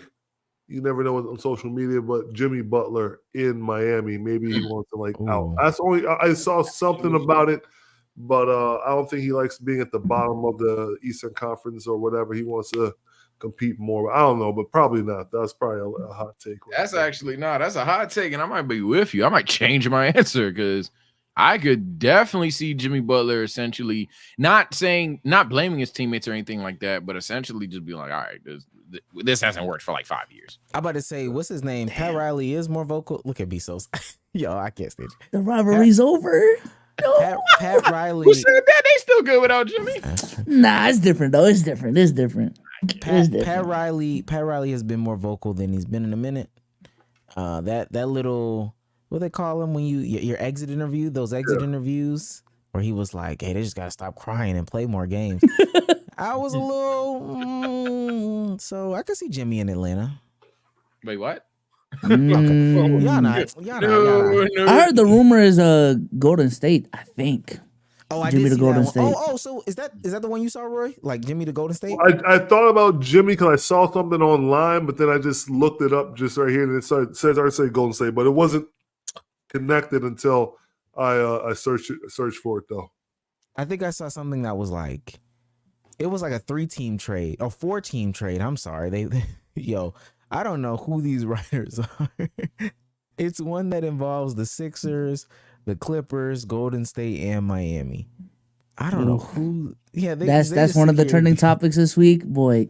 Yeah, 3 more weeks, fellas. Yeah, I'm about to say, home stretch. Since we're clearly having the Yap Fest now, because oh my lord, I'm gonna just say a team because they got names that we ain't talked about, but it's very possible. My Lakers, they might say fuck it. They might hit the button. I feel I could see a world. Nah. Just because y'all the Lakers, I'm saying no. Nah, man. I can see the script right now where it's like, you know what? Guess what? It was my last season. And then Anthony Davis is like, what the fuck? No. And now we're just like a whole different squad. That's destiny for the Lakers at like literally any moment in time. It's just a matter of what year. But that is what's going to happen to the Laker Nation. I hope they don't think when LeBron retires that the odds are that Anthony Davis is going to be there. His contract will either run out or he'll be requesting a trade. So yeah, I'm just throwing that out there because it's literally the Lakers' time is coming up. They could bring somebody in. My actual answer before we asked, actually I did have one more, bro. My actual answer, Zach LaVine is in that conversation. Brandon Ingram is another name. Yep. Who could see that it's I don't should be Zion in New Orleans, and this is what my real concern is there enough ball? And I know that that's like an old school thing to say about when these players come together because they'll make it work or whatever the case may be. I'm looking at their roster right now. Last year, CJ McCollum got 16 shots, BI got 16 shots, Zion got 16 shots, Trey Murphy got 11, and then Jordan Hawkins, young guy that I personally like, got 7, right? JV got 8.8, but he's gone. Okay, that's cool. That sounds pretty cool. You add DeJounte Murray. Last year, DeJounte Murray got, 19 shots. He got 19 shots a game. And I think the year before that, he also got about 19 shots a game.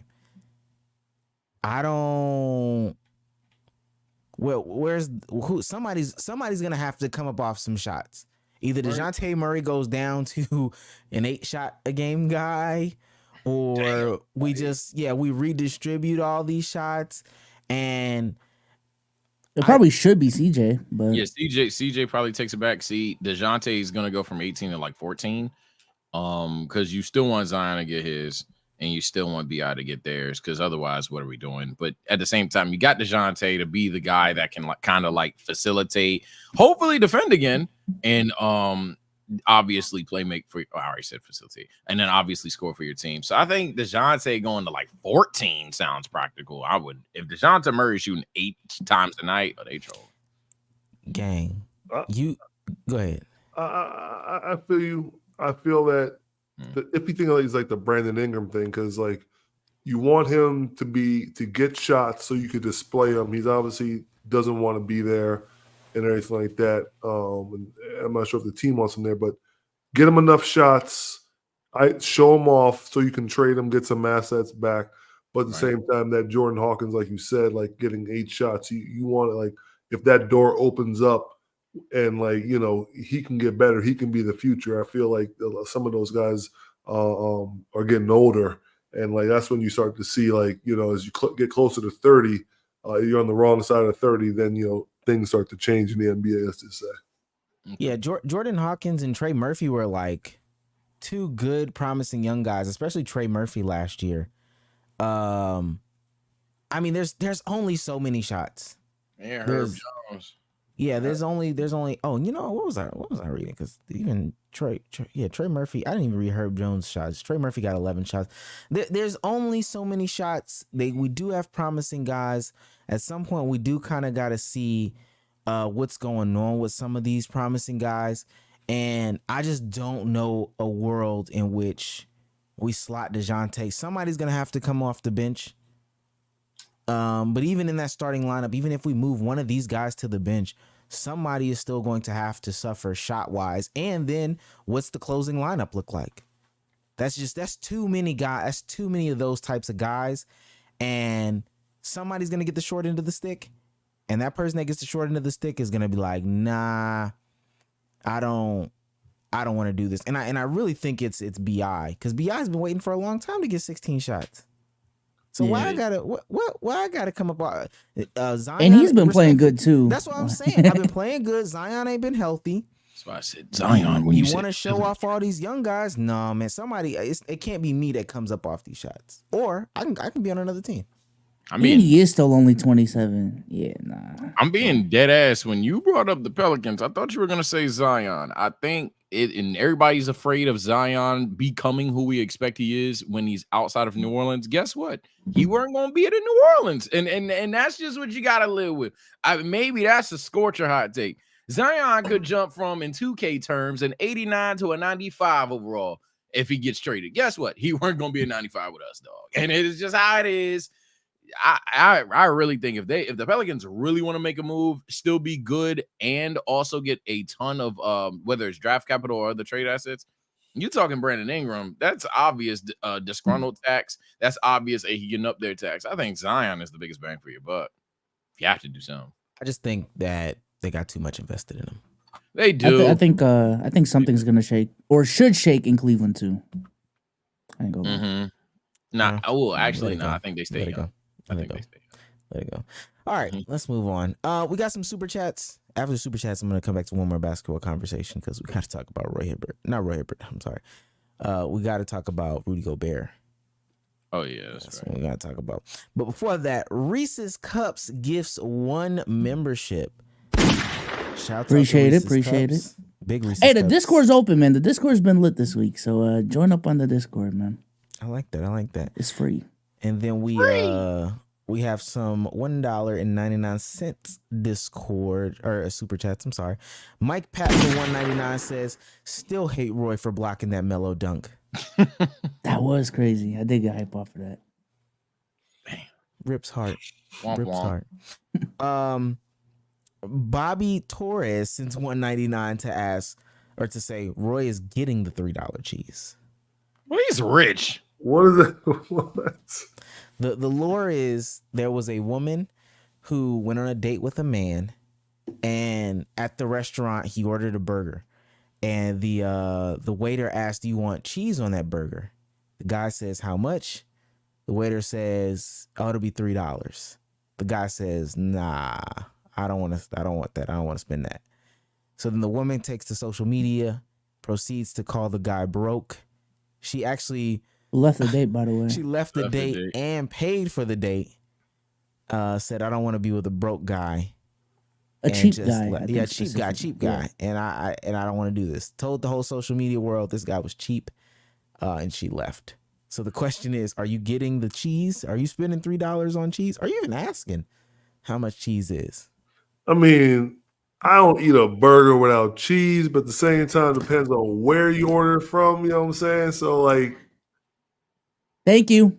God. That didn't really prove What either if, side. what if That you wanted a hamburger? That's Damo's argument. That's Yo, Damo's. That's stop, Damo's. bro. That's Damo's. That's Damo's.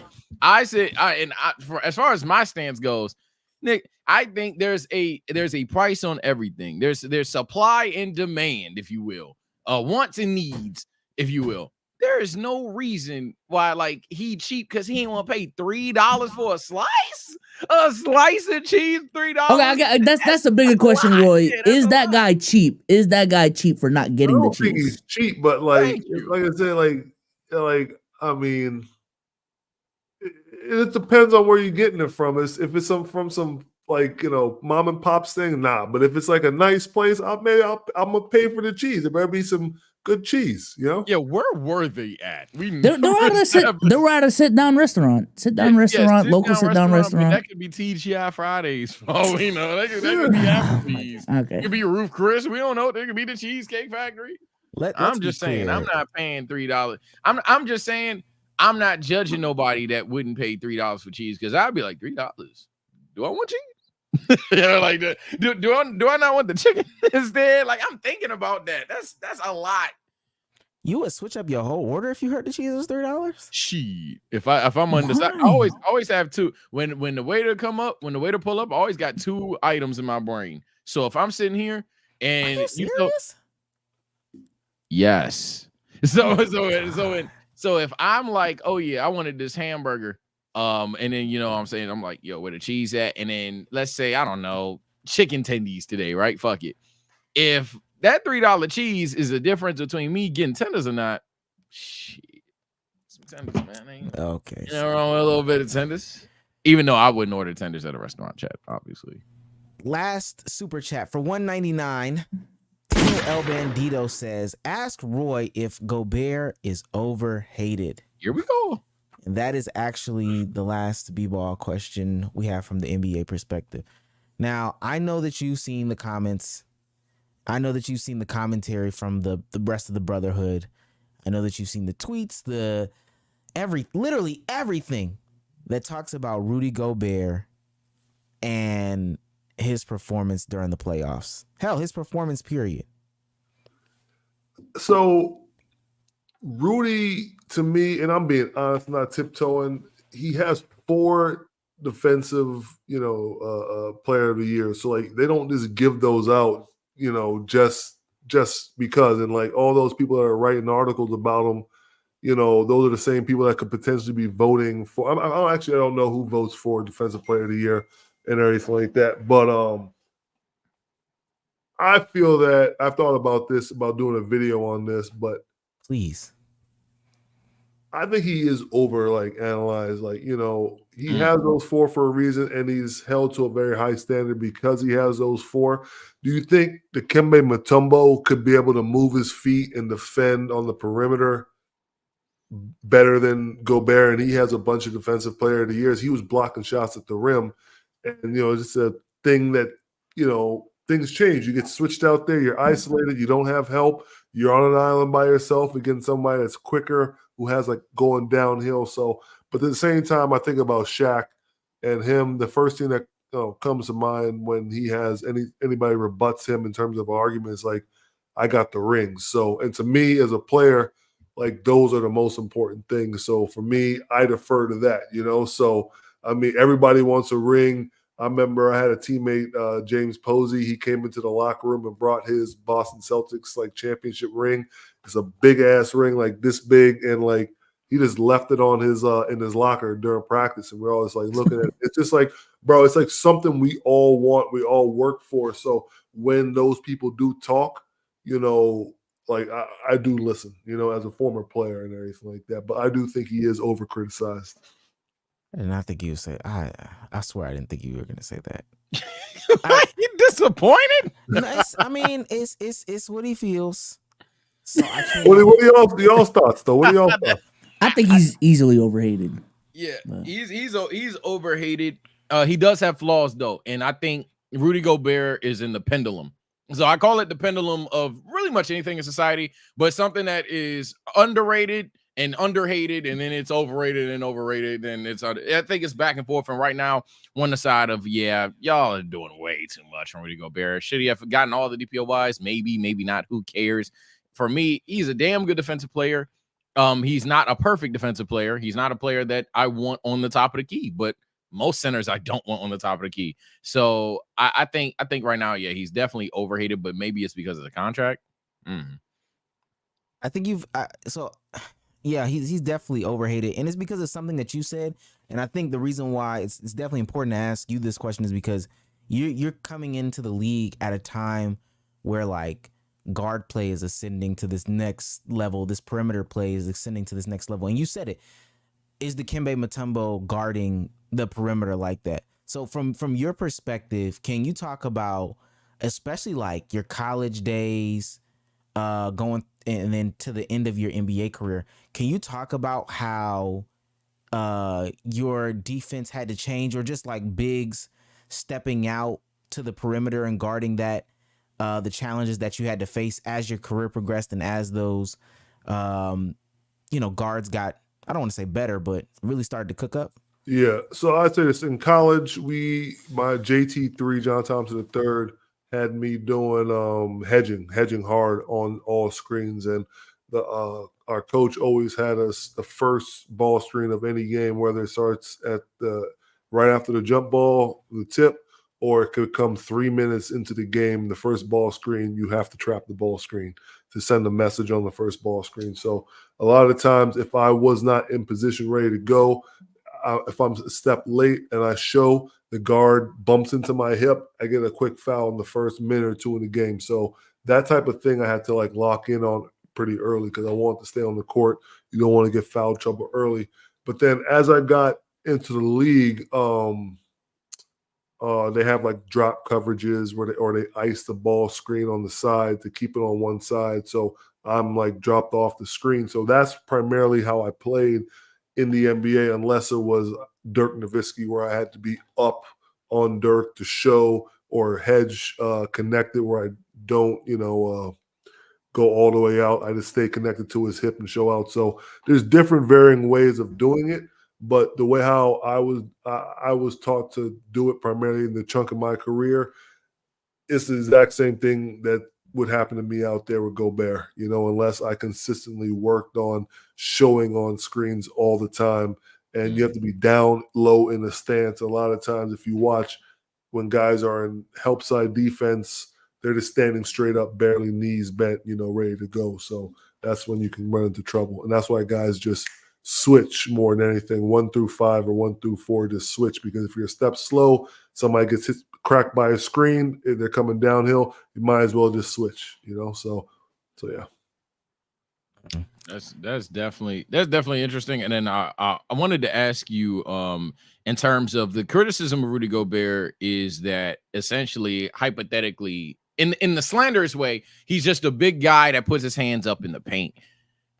Is that something that's so catastrophically bad in the NBA, being essentially just a rim protector without any perimeter play? Is that something that isn't even possible in today's game, in your opinion? Or is that like just NBA Twitter being NBA Twitter? To me, what I like about Rudy, like it takes an art, takes a skill, because these guards are so crafty at being able to jump into your body, create contact, get fouls. There's a guy that used to play in the league, Kevin Martin. He played for the Sacramento Kings back in the day. He was so good. As soon as you touched his body in the paint, he's flopping and stuff like that. So to be able to defend the rim at a high level and score, and stop people from scoring, to me is an art. Like knowing when to cleanse the defensive 3 seconds, knowing when to cleanse on the same side with your big guy right there, or cleanse opposite, hoping they don't throw it over the top to your guy for a dunk. But it's just like timing. Like the timing of it is just beautiful. Like, that block I have on Melo is just like, it's just, you got to rotate over at the same time, the right time, So like, and then you have big plays like that, so that to me is special, maybe because I'm biased because I'm a big, but But yeah, I mean, not everybody can do it. You have bigs out there who just don't have it in them. And you have unicorns like what's his name in San Antonio, who's not only offensively gifted, he was in the running for Defensive Player of the Year as a rookie, Victor Wemby. Yeah, so it's a skill. You gotta be special. Yeah, No, I definitely agree with that, because I even had to take on the pod that the conversation about Gobert defensively is kind of like when people were talking about Giannis as just a run and dunk guy. Like, that's such an oversimplification of what Giannis is offensively, to just say Rudy Gobert is just a big guy down there that block shots, and that's the only reason he gets his DPOIs. Newsflash, he is not the only 7'2" guy in the league that can block shots. So there has to be, and I just refuse to believe that the whole NBA world is just this dumb. There has to be something different between what Rudy's doing and what, respectfully, at his time, like Hassan Whiteside was doing. Because I remember back then, Hassan Whiteside was getting criticized for just jumping at everything, right? And that would be a detriment to his team. Like Rudy Gobert is, So I remember that. Yeah, y'all remember that? They said that Hassan Whiteside, and to a degree it was funny, but they say Hassan Whiteside punched that motherfucker out of bounds when it was a clearly missed layup. And it's like, what are you doing? it was the funniest criticism ever, but I saw both sides on that. I don't know why, but yeah, I think, you know what we haven't talked about this entire time. I think we'd be fine if he could get a bucket. And then I think nobody would be hating on him if he was like a 20-point per gamer, even like, and I don't know if he technically does average this, but even if like a 15-point per game scorer, if he had a somewhat bag, if you will, or if he was just one hell of a like Derek Lively, Daniel Gafford type lob threat where it was like, oh, he's flying in the air. But I think it's because those aren't the case. We're expecting, or NBA fans at least are expecting, this over the top Super Saiyan God on defense, and when he's a defender that also has his flaws, now it's like, oh nah, he's dog shit. So I think that's where that comes from. I think I agree with that. Like if Shaq maybe said, hey, you're getting paid this amount of money, maybe pick it up on the offensive end, man, like have like a good hook shot, or have like something that, I mean, maybe he has said that, but would that change the perspective? Would you say if the hate came from your defensive player of the year, but you're a shitty defensive player in the postseason, but if the criticism was like a little bit more, I guess, not so heavy, or I'm not sure. Yeah, if so essentially you're like, if the criticism wasn't okay, but in the playoffs you're a defensive fraud. If the criticism was okay in the playoffs, if there's whatever breaking down defensively, you need to go out there and score better. I think that's just something that's perfectly validated. I think that's something that a lot of Timberwolves fan would be like, yeah, that one time Rudy Gobert hit a 3, we won the game instantly. So it's like, yeah, if Rudy Gobert was able to do that, and I think it's way too late in his career for him to just randomly develop these things like a 3-ball and stuff. But hypothetically, and we're talking about how we could like neutralize the hate for Rudy Gobert, if he was just like more of a reliable player on the offensive end, I think he may dodge a lot of the criticism there, because I think people view him as a black hole. I guess versatility has killed a lot of basketball. Oh yeah, you gotta be able to do everything. Absolutely. You got, in reality, Rudy Gobert will be slandered until he's a player that can not only do behind the neck passes, shoot the 3, tween, hezzy splash, block shots from the free throw line. He has to be able to do everything to dodge. Yeah. Dodge nowadays. If he scored more, he'd still be a subpar passer. If he was a subpar passer, or if he became a better passer, what's the shooting like? Is he stretching it all the way to 3? Like, it's too much to me. But yeah, no. The goalpost would move. Absolutely. Yeah. With that being said, ladies and gentlemen, friend of the show, Roy Hibbert, has to depart from us. Big Roy! Thank you for coming on. Appreciate it, man. Y'all have a good one. I got 4 kids at home. They get up so early. I got 2 German Shepherd puppies that I got to take out at like 5:30 in the morning. I gotta get to bed, y'all. He's got a bed. We appreciate you. We're gonna have you back on for that idea I told you about earlier. Oh yeah, for sure. Anytime, man. Y'all take it easy, man. Yeah. All right, have a good one, my boy. All right, peace. Nah. Oh shit. One dog. Damn. You hate Sage, huh? Oh my god. Oh, we're doing that. Okay. Rudy needs to be a better passer. Oh, god. All right, let's get back into the shenanigans. Let's do hot take of the week. I ain't gonna lie. Shit. Ain't no need to drag it. Let's do it. Stage. Hot take of the week. Wait, hold on, because we really can't hear it. I ain't gonna lie. Yeah, I didn't hear that shit. Yeah, it's bad. It's bad, man. All right, man. Y'all know me. Every hot take of the week is essentially my football take of the week, man. First things first, micro take, victory lap yet again. Big 3-0. Yeah, tired of y'all, man. Again, at some point, keep it a buckers. When are y'all gonna let it go? When? Come on now, like come on now, you TJ Watt not. Come on, the defense isn't there. We're still gonna act like Justin Fields isn't playing well. Do I think the Steelers are 16-0, 17-0 Super Bowl? No. Do I think the Steelers are a team that is going to continuously keep teams under 21-24? No. But I think with this, that's why you asked that question. Yeah. My bad. No, go ahead. But I think with this squad that we have right now and the way that even our offense is, we're like the puncher's chance team in the NFL in the sense that we can, if we keep you playing our game where we're controlling the clock and it's not high scoring, we can beat anybody. But obviously, if you blitz the Steelers, if you get up 21, we're chopped. That'll be a blowout. I think this team is quick to get blown out or quick to keep the game close and then anything happen there. But I guess my overall take is I'm spinning the block. A lot of you guys did your damnness to dodge what I was saying about Bryce Young and just acted like I was saying Bryce Young equals good quarterback. That's never what I was saying. What I was saying is it's a situational issue and it's giving up on your young quarterback too soon. Case in point, what Andy Dalton did yesterday. First of all, I knew Andy Dalton could throw the ball. He was in my goddamn division. Andy Dalton looking at this non-AFC North defense like, hey, the whole time. But that's what I'm saying. So, like, right now, Bryce Young's not going to time soon. The Panthers want. But if, like, in this offseason, they trade Bryce Young away, they give up on the guy, and now he's, for the next 3 years, playing as a backup on random teams. Again, that's just like such a, well, what the fuck? Why'd you even get him? Type of thing going on for me. And that's what I feel. My hot take, to put it in layman terms, I still think that the young quarterback is thrown to the wolves too early, but also given up on equally as early. So that'll be my overall hot take. My micro hot take is just brag rapping about the Steelers. This sandwich is busting. Yeah, no, I agree. People on my timeline were like, I don't know why y'all are so shocked. Oh, 15-year NFL veteran Andy Dalton knows how to read defenses better than second-year quarterback Bryce Young. That. It was like, I mean, duh. He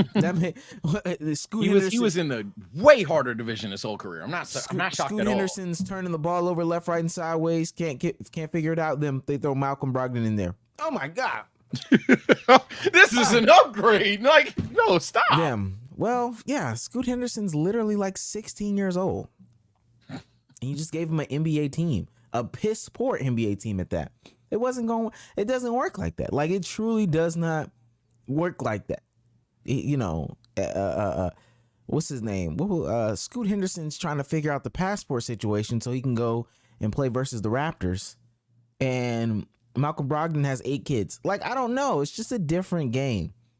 You gotta let the kids develop. This is the problem with this whole youth movement, man. We need to get back to drafting some. No, we need to get back to getting some of the old things back in there. Yeah.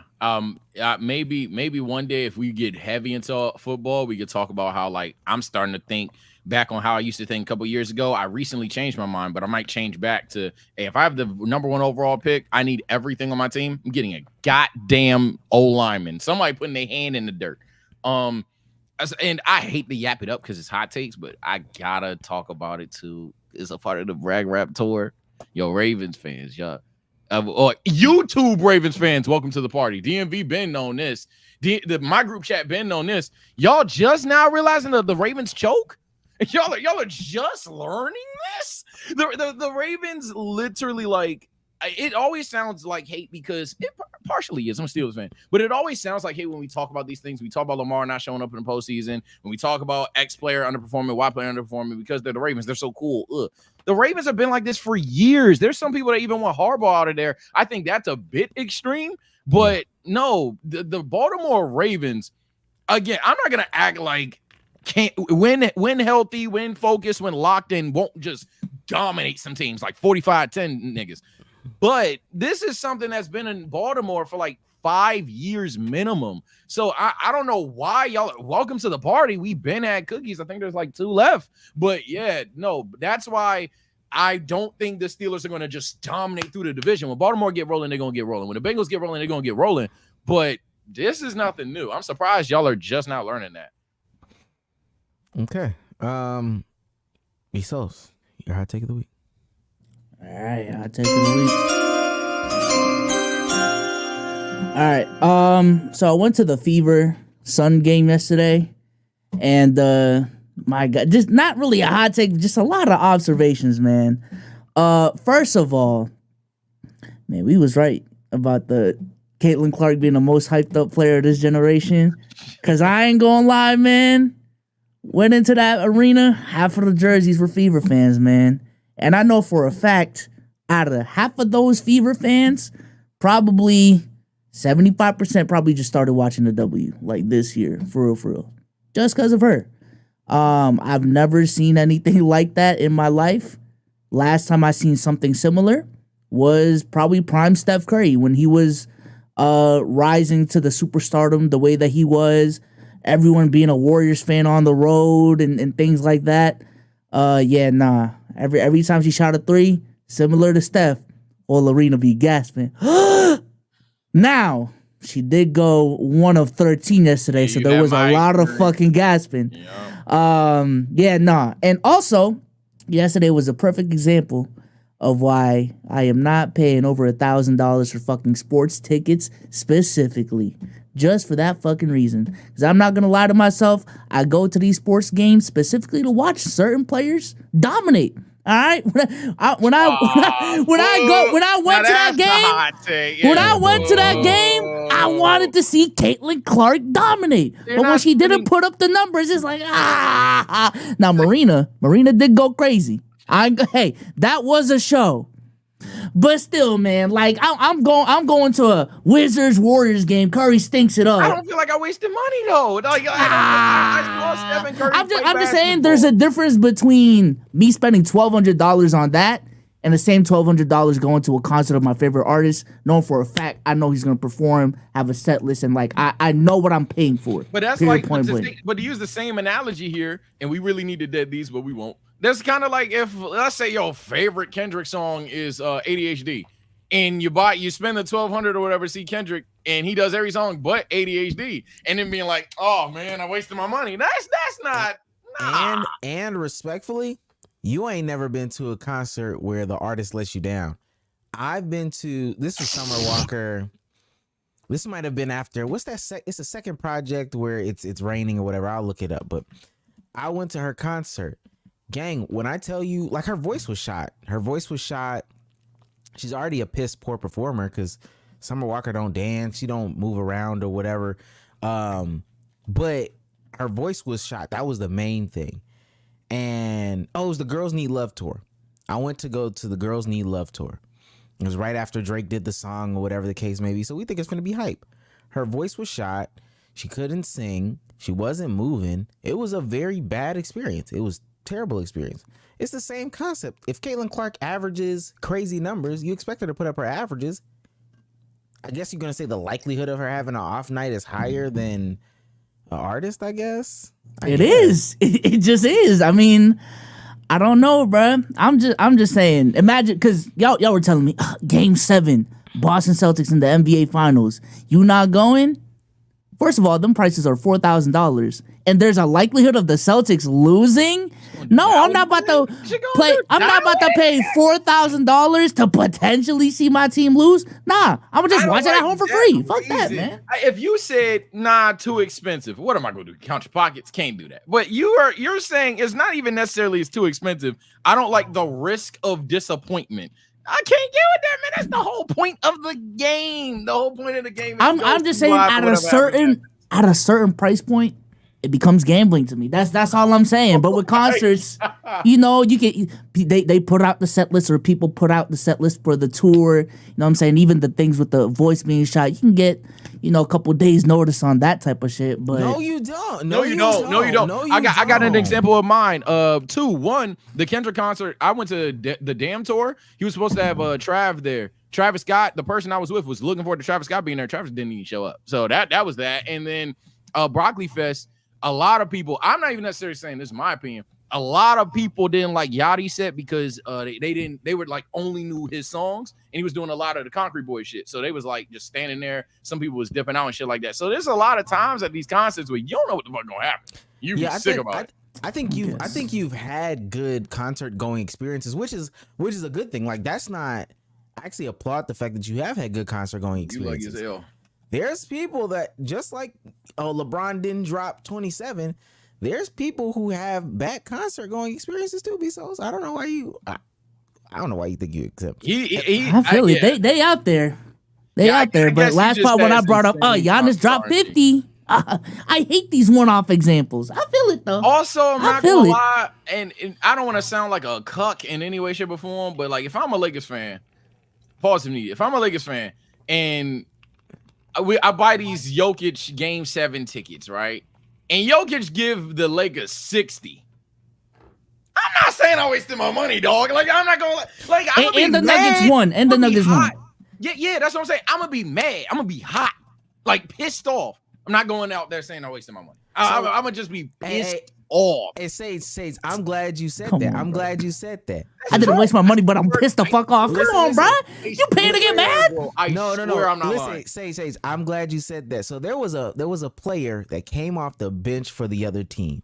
She had 27, went 9 for 20 from the field, shot 5 for 12 from 3, and she did all this in like 32 minutes. But the shots that she was taking were very much, like some. Oh, if she got her shit off, like who? No. She was looking like Curry out there. I ain't gonna lie. I will say this. The price that we got those tickets at, because we bought them before it was even announced that the Fever were playing the Sun.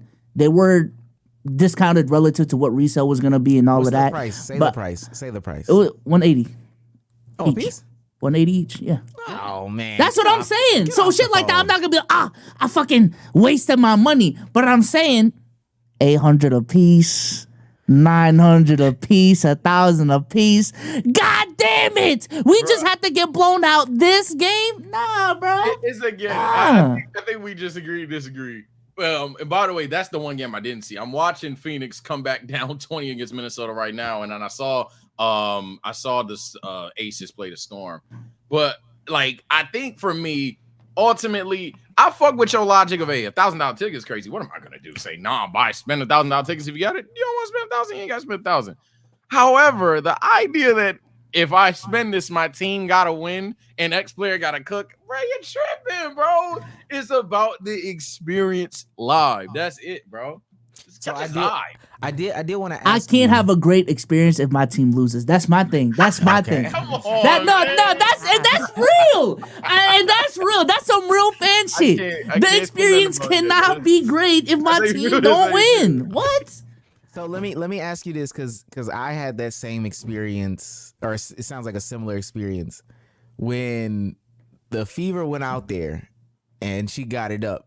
Let me say, did the atmosphere feel different? Like it felt like, oh shit. There was yeah.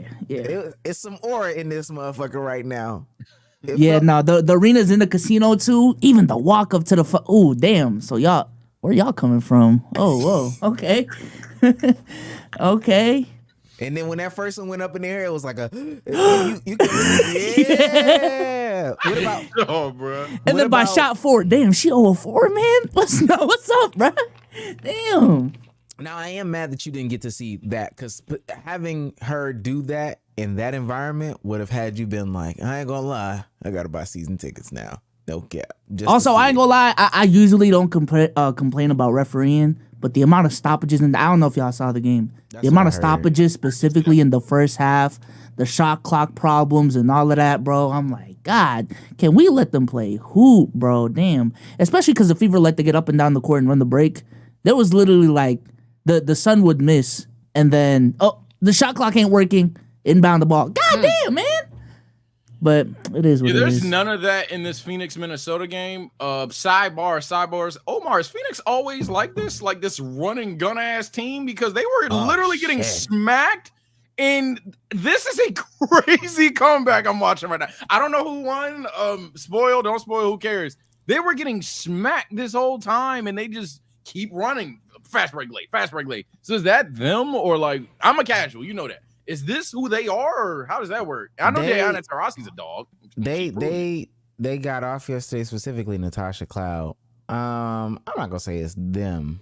I don't even know where they rank in fast break points like that, but I wouldn't say it's them. Yesterday was Monday, or was it? Yeah, yesterday was Sunday. Sunday was a good slate of playoff games. Even if you didn't like, I know people came to see Caitlin Clark in the first game or whatever the case may be. And my hot take of the week is actually gonna be about the WNBA, so I'm glad we're here now. But what's it called?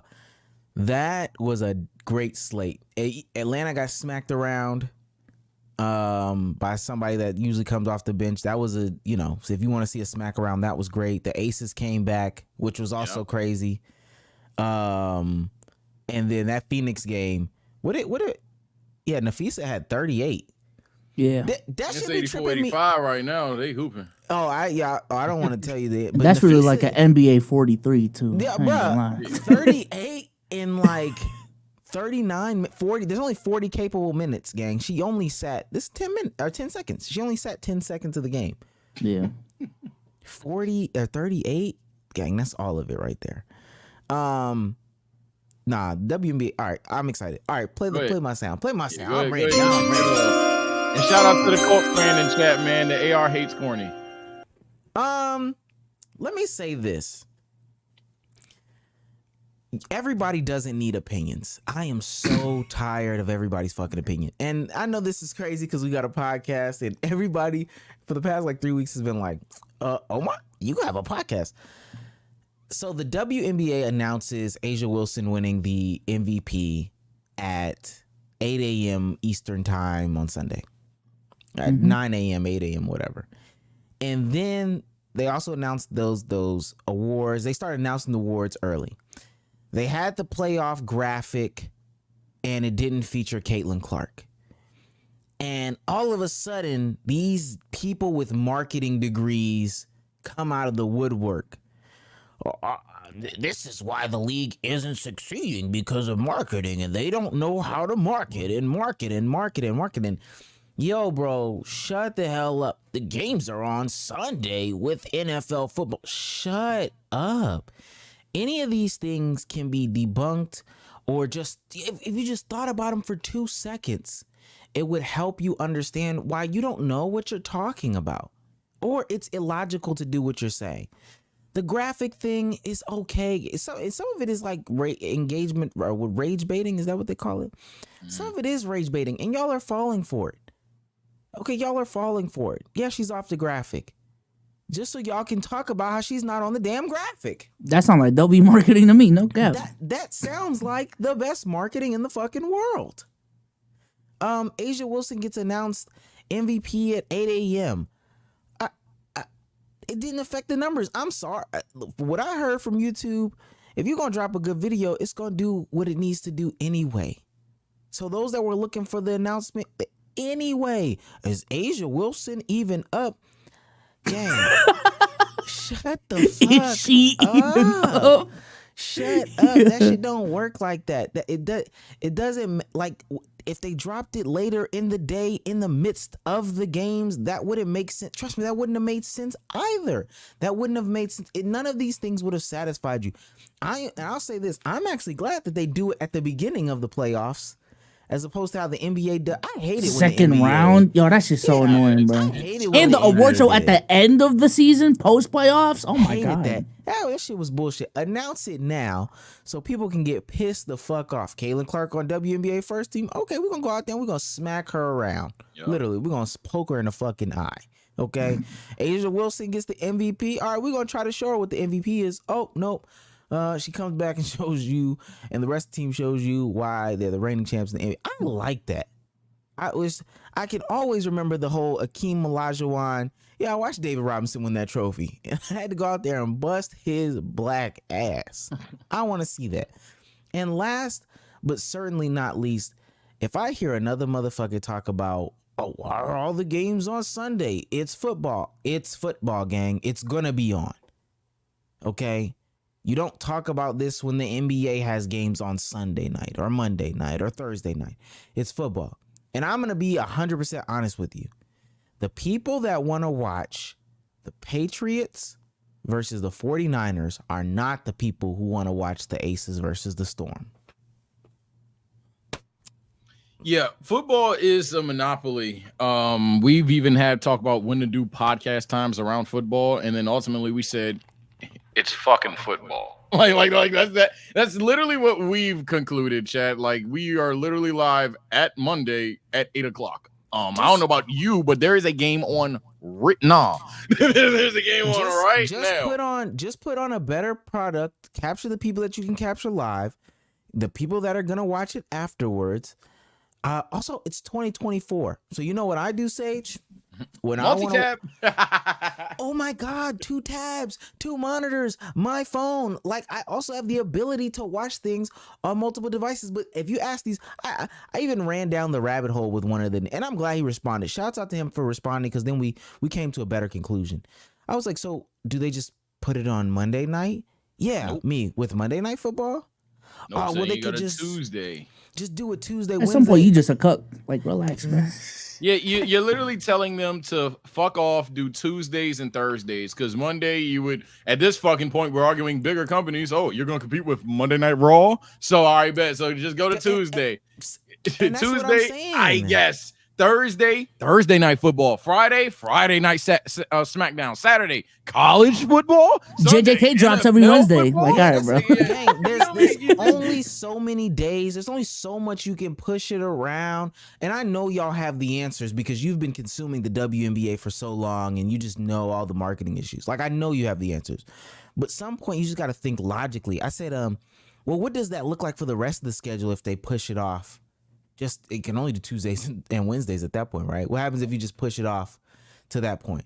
Don't they run into like NBA basketball and football and college football at the same time and election season? Like, don't they run into? You also passive aggressive, and I've only subplaned in marketing, so I might be spitting some bullshit. But I say that to say you also passive aggressively showcase your product as a inferior product. Thank you. What I mean by that is essentially, chat, let's say, boom, you're like, all right, we don't want to compete with nobody, not just football, but nobody. Now you're painting your product as something that's entirely inferior to said product. Now, is that true? Fine, cool, whatever. That's up to the consumer to believe. But any person that's trying to buy into the WNBA doesn't want in the back of their head to know, hey, they'll never be the NFL. That's never what you want in really any level of marketing. One, two, even the poster, y'all were going rage bait. I've genuinely sat back and thought on it, and I didn't go hot take here because I call myself casual, rightfully so. But I'm starting to think that, like, if you over market CC, it's not the long-term play that y'all think it is. It's instant gratification. So it will get you, I guess, for YouTube chat per se, it'll get the views today. But it's not a video that you'll see yourself watching a year later down the lines. To keep it strictly to the WNBA, if you push Caitlin Clark in every graphic, every title, every whatever, ultimately, yes, you're going to draw more eyes because people fuck with Caitlin Clark. But there's not going to be the viewers that you want that are good for the WNBA because they're just there for Caitlin Clark and whoever her biggest op is going to be. They're not going to be watching the Aces play the Storm. They're not going to be watching Minnesota play Phoenix right now. 2 fantastic games, by the way. I've just seen both of these games. It's getting to the nitty-gritty in this Phoenix one. And, like, they'll never even try those because they're just trying to see Caitlin Clark. So it's not every view and not every fan is a good one. I'm seeing a lot of non-marketing experts out there, and I'm not saying I'm Mr. Marketing. Again, I didn't even major in it. It was a sub-plan, nigga. But I'm seeing some bad advice out there, in my personal opinion. There's just too much bad advice going on for a very successful season marketing-wise for the W. Like, literally record-setting numbers from every front. and motherfuckers are acting like they're just fucking up on everything. Like, Jesus fuck. I think they're doing something right. I don't know. Something got to be going right because, right, the conversation is bigger than just Caitlin Clark now. Like, a bunch of other players are being recognized, maybe inherently because of her, but regardless, I don't think they're fucking up so bad to the point where they're just, y'all want to grow so bad, but then, all right, bro, like they are growing. They are actually growing. So, Yeah, that's every sports stage, teams people don't care about. Yeah, but we're not even talking about teams. We're talking about the entire product. So we're talking about players. We're talking about like not only just the teams, we're also talking players. So if you're only pushing just Caitlin Clark, that's not just every sport. That'd be like if the NBA only pushed LeBron James. Y'all know how y'all feel about marketing the NBA right now. Imagine if even to this day, only LeBron James and maybe Steph Curry got pushed. You would, man, I don't even need to answer. And mind you, that's the problem that we talk about having today is, okay, it's only LeBron James. It's who's the next face, who's the next face, who's the next face, is because people you criticize on one end how the NBA is marketed, and then you turn around and say, oh, the WNBA should market the exact same way. I get it. Like, I get it. I don't want to keep stamping myself as this, but been on CC well before a lot of these other people. She's phenomenal. She really is. Been trying to get people to watch, and now that they're actually watching, like, I get it. But this over market, like all this advice is just, it's not even truly thought out. Like, it's not even fleshed out. It's one of those, I want to get my tweet off to get my tweet off and then keep it pushing type things. Like, people are just mad at stuff that they just don't even, they're really not thinking through. They're really not thinking through. Yeah, I'm Mr. Smart Guy, but at least right now, I agree. I was 2 rows behind her dad, by the way. I forgot to mention that. That was cool. W Flex. Hopefully you didn't say anything bad about the player because I was behind Willie Cauley. I got too nervous.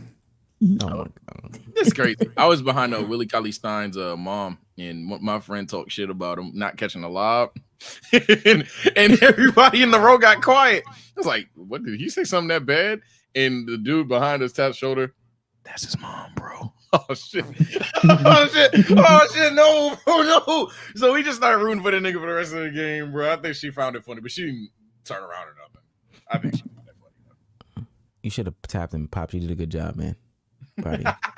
It was like years ago. I think it's just when was he around? 2018, 17? It was years ago. We were in the summer league game. Along the same lines of the WNBA conversation, the MVP voting did come out. Asia Wilson did get the unanimous. Shouts out to Asia Wilson for the unanimous. I just want to play like it. Insane season. First in points per game, first in field goals made, first in win shares, first in offensive rating, first in offensive win shares, first in player efficiency rating, first in blocks, first in rebounds, first in defensive win shares, third in steals. And I have a conversation to also have. I ain't gonna lie, a lot of basketball shit pissed me off this weekend. You know, I didn't want this to be a basketball heavy podcast, but sometimes y'all overthink things. 2 things that got y'all fucked up. Advanced analytics still do got y'all fucked up, and versatility has y'all fucked up. It doesn't. Everybody doesn't have to be it. There's conversations about Nafisia Collier should have been it, but I don't care if this player is a playmaker and a shooter and a passer. If this person gets the job done at a dominant level, they get it done at a dominant level. But that's not what people were upset about. That conversation about it shouldn't have been unanimous, which is ultimately dick suck. Like, you want to be different so bad. Someone should have said, I'm mad that someone else didn't fathom someone was better, even though I agree someone else was. Like, some niggas, that was one that I definitely didn't get. Yeah, I think she should get it. It just shouldn't be unanimous. Okay. The real conversation was Angel Reese getting a vote. Oh, no, that'd do it. Now, she didn't get a first place vote. She got a, drum roll, please, a 4th place vote. One singular. If it was a first place vote, I ain't gonna lie, That would be kind of crazy. It would be crazy. Yeah. I'm sorry. I'm just. I wouldn't ignore it. I'm just saying, man. Yeah, nah. All right, First I'd place. be mad too. Who the fuck looked at that and said, "Big Reese"? Right, Is this the first unanimous MVP too, or no? Yeah, first. Oh no, second. Cynthia Cooper back in the year 2000, I want to say was. Okay, yeah, I'm about to say if respectfully, if Angel Reese stopped Angel Wilson from becoming the unanimous MVP, but fourth place. Nah, I don't know what that voter was thinking, but I'm not tripping over it. It's something I just gloss over. I don't know. Yeah, if Reese got a first place vote, I would consider that systematic racism. That's a setup of hell. But because it's not, I mean, I'm not up in arms about it. I do want to hear that person's logic.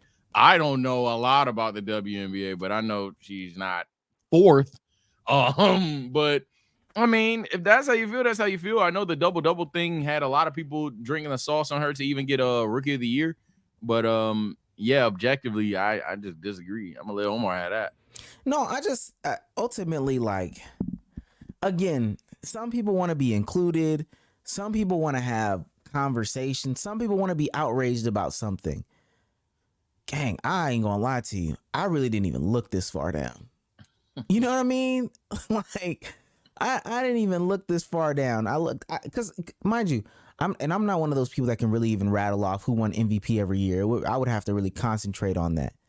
Do y'all know who came in second in MVP this past year in the NBA? Second? Who the fuck was it? It was SGA.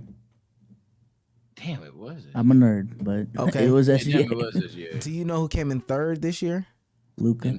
Then it was Luke. Then it was Tatum, right? Was Yeah. it Tatum? I gotta lock in though. You see, like clip it. You see what I'm saying? I gotta. It was No, Tatum. Take a I face. got you. That's fine. 5 years ago. Shit. All right. So that's 2018, 19. Giannis, Harden. Oh, Paul George, because that was the year he came third. He was third in DPOY, third in MVP. Then Fourth, I think that was AD. I think that's the year he actually sat out, so it can't be AD. Never mind. Nah, yeah, because that end of the But year. after three, I don't know. I'm Yeah, gonna be end of honest. the year when Boogie and him was together, and then one got hurt or some shit. Yeah. Okay. Yeah, Damn. Boogie got hurt. Damn. Y'all have not said it.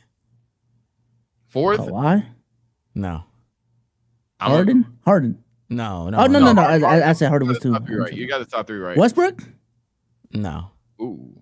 Damn. In 2019. I don't know. Still maybe Jokic. Wait, it was Jokic. Oh, word? Jokic was fourth? It was Jokic. I'd have never guessed Jokic. You got me. But the main point is, who cares? Oh my God. I like, man, I know what creating content is. I get it. Who cares? No, I'm gonna double down because we even said it on the pod after we did the video stage when we what was it? We corrected all the MVP and award videos. If you look back in history, like these voters just aren't that bad anyways, and they most of the time they just get the at the end of the day point right. Like most of the time, you may have a conversation about the runner up or who won it, but at the end of the day, if it is just one voter getting it fucked up, that shit does not at end of the day change history. Like A'ja Wilson is still gonna be the unanimous MVP. That is what you're gonna remember from the season. This is the season where Caitlin Clark and Angel Reese and Cameron Brink came into the league. This may be Diana Taurasi's last season or whenever that is. Like that is what the season is about to be remembered about. So to harp on this is also the season where Angel Reese got a fourth place MVP vote. Like, boing, get her clit out her mouth. Yeah, people treat it like this is like people treat the voters, let alone these topics, like this is the fucking. Remember those what was it, 2014, the Grammys when Macklemore beat like Drake, Jay-Z, Kendrick, and Kanye. That's who it was for fucking album of the year. And it was just like, what the fuck? People treat it like that. It's not when we and Bsolz re-ranked all the MVPs for the most part. Yeah, there was no polar bear in Arlington, Texas. It was like, okay, no, that makes sense. Why he was MVP. Okay, no, I probably would have picked Shaq, but I understand Allen Iverson and all these other things. But obviously, you know, discourse, debates, content, whoop whoop bang bang. I get it, but I think at some point, yo, when is this a bad title though? As at some point, when is this? When is this really the tweet you thought was gonna bang the 4th MVP outrage, dog? You know, nah. Well, You do the one that they got off because she did get hurt yesterday, Caitlin Clark. I'm gonna double down again on it and say that you new WNBA guys, what's buddy name? Mike DBYGT or whatever his name is. Y'all are disgusting, bro. DBG. I don't even know, bro. No, cause so yesterday, and Bsolz didn't even mention it, but Caitlin gets hit in the eye by Dejanay Carrington, and of course they're forcing it. They are forcing it. They're forcing it. It's intentional. I don't even know why they wear these long nails. And there are certain demographics. They really made a video. I'm looking at it now. They made a video off of this. Holy fuck. Mm-hmm. I was there live and we were like, the fuck happened? She okay? She got up, kept it pushing. Like, oh my God. What the hell? Yeah, I just don't. Of course, the Jason Whitlocks of the world's made a video. Like all these nasty ass people made videos about it. And all I'm gonna say is, your grift is soon to end. It's soon to end. There was a channel, and we're not gonna stay too long on this because there's some other. He made 2 videos on it. What the fuck? I remember when this motherfucker was putting out videos on it, and it was going crazy. This one, 2.7 million. He was putting up same title, same thumbnail, it was real simple. And then he found this stretch. Let me just shit on him, right? Look at this shit. This is disgusting. And now the chickens are coming home to roost, pulling 18K 3 weeks ago. Womp womp. Yeah, I can't wait for people like him, people like DBG, TV, whatever his fucking name is. I can't wait for those losers for the season to end, and those losers are fucking not doing this shit no more. That is, yeah, I ain't gonna lie. Me and Roy were talking about it before the pod. He was asking me like, yo, how the views been post NBA season? I'm like, out of every fucking season, I felt it this year. I could only imagine, respectfully to the W, man. Off-season W content when that's your niche. Ooh, that's gonna be tough. They just won't do it. Oh, they just won't do it. They're gonna force. It'd be too much forced Caitlin Clark content. You know those abs. That's so short term. Anyway, we got. I'm literally looking at the play right now, bro. Like, is it unnatural a little bit? But she went for a block. She overextended her fucking hand. It's just not that big of a deal, man. Yeah, y'all gotta stop letting these folks get this anti-black nail shit off. Yeah, that's the unfortunate part. I'm starting to understand, and it's fucked up, but I'm starting to understand why I feel like whether it's players, ex-players, or whatever, feel the way they feel. I just think it's unwarranted to hate her, but her fans, dog. Ooh, I see it. You might go into a comment section of like a very civil, was this intentional? And even that is like, but it's a civil, was this intentional? Was it not? Like somebody might genuinely be posing that question, and then right underneath, yeah, that ghetto black bitch. Whoa. That's what they do, though. Are we talking about basketball? I don't think we hooping no more. Okay, 2 super chats, and then let's get into this W question by Cruz. Jo for $4.99 says, Omizi, need more brother to brother. You being playback back, one video at a time. You bring playback back at what? Yeah, I think he meant saying you're bringing playback back. You're bringing back the vibes. You are. I restored the feeling. A little bit. Across 2 million views this month, man. Congratulations. There you go. It's a different level of money. Oh my God. That I'm not getting, Sage, that I'm not getting. Nigga's a liar. Nigga's a liar. Ungrateful ass. Look at him. I appreciate every single view, man. The conversation keeps going, but it's just And he got a job too. He really made like 30K this month, chat. Like for real. Nigga's a liar. Okay, unbite that lip, buddy. Jay Clark for $4.99 says, as a Ravens fan, I will say this: Harbs is a terrorist. He gets dumb, conservative, Conservative stiff. conservative stiff for no reason, and our defense gets tired, which leads to chokes. Yeah, I said earlier that it's a bit extreme to fire him only because you guys are routinely good with him. However, you guys are a Super Bowl contending team or roster that just falls short and literally just choke artists. So I'll even amend my criticism, or I'll even amend that. I just didn't say it initially because, you know, Steelers fans saying fire X player, Y players choking. Now it's like, all right, now you're just hating dog. But reality, yeah, I think the wrong coach's job in the AFC North has been called for. I think if there's somebody that had to go right now, yeah, you probably, if you had to pick one, I think you probably keep them. If you had to pick one, yeah, I could see Harbaugh getting out of there because it's been like 8-9 years. That's just niggas tired at this point. Remember, the A and Q question is, what is your worst piece of advice that you've ever gotten in your life? The worst piece of advice that you've ever gotten in your life. Cruz puts this tweet in here. I want to show y'all it. It's the typical American lives only 18 miles from mom. Apparently, as you gravitate more towards the East Coast or the West Coast, it gets a little bit greater.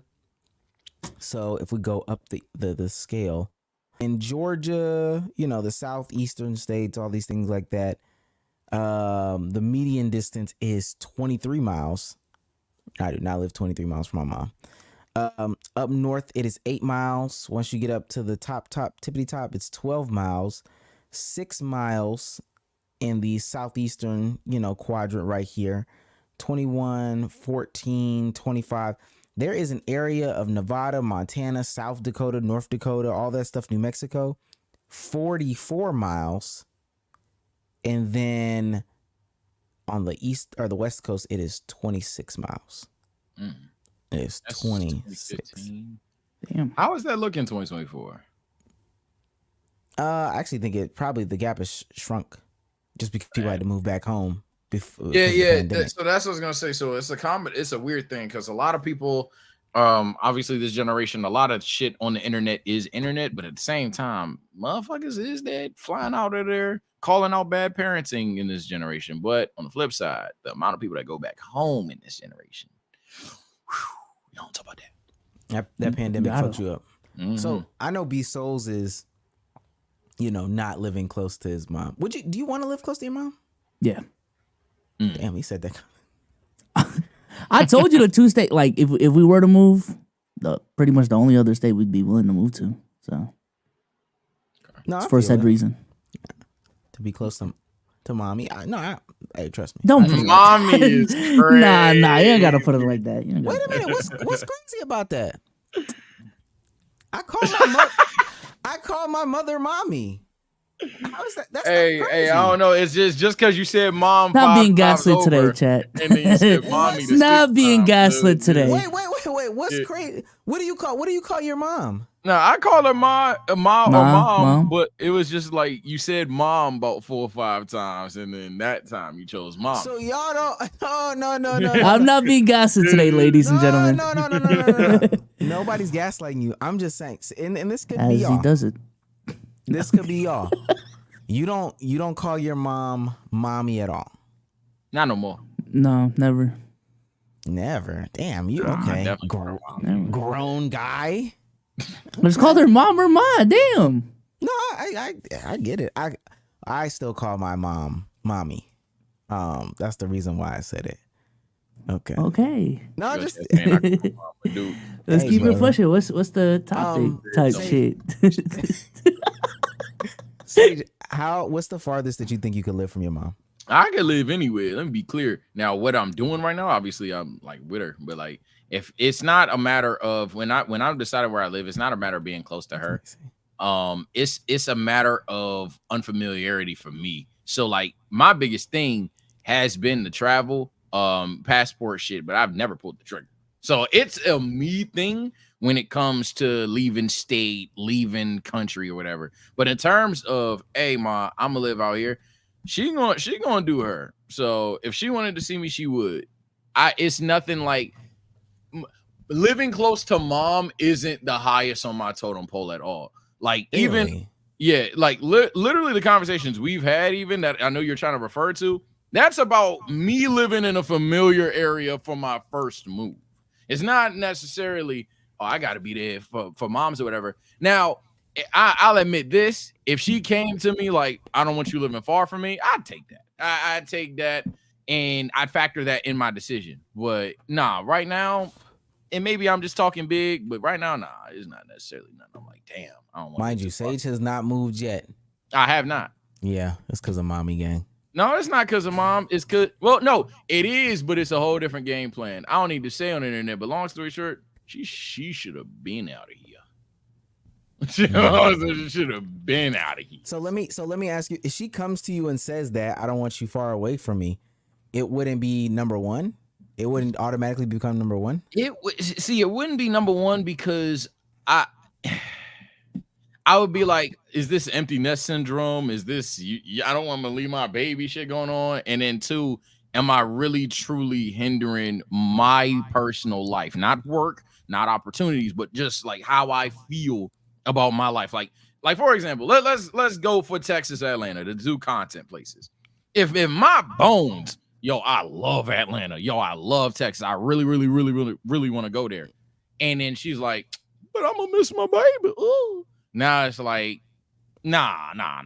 Like, you gotta tighten up, bro. Maybe you can come down there. You don't want to move more? Yeah, like if I really fucking loved Atlanta or some shit, and I had a house, perfect place in the cut, ain't got to worry about no noise. The next door neighbor is a YouTuber, so he already know it. Garage is perfect, backyard's good. Everything's perfect with the crib. The issue is quite literally, but it's far from mommy. Nah, she be all right. Yeah, I'm not gonna lie. Based off of, I don't know. Now that I've done a lot of stuff, I gotta be a certain distance away from my mom. Like, I don't feel like I got to gotta. peak. What's the distance? Because even if I'm gonna be near my parents, I always said like, you can't be closer than 20 minutes from me. I ain't gonna lie. Yeah, that's what I'm saying. Yeah, I'm not pushing my folks away, but I will say this. There's a point where like, all right, you want me to live down the block? No. No. And that's been suggested to me. To not get too personal again, but there's been houses suggested that I'm like, this is 2 minutes. No, I'm not. No, absolutely not. What's the and you know what's crazy? When I was picking a school, this was the conversation that like a lot of my peers would have about picking a school. Is like, oh, I don't want my parents to just pop up on me. Is that the whole thing about you can't live so close to me? And then the more you grow up, It is. I definitely like get that protective nature from my parents, but it's just like not even a pop up. It's just being in the way, or like knowing that she'll know.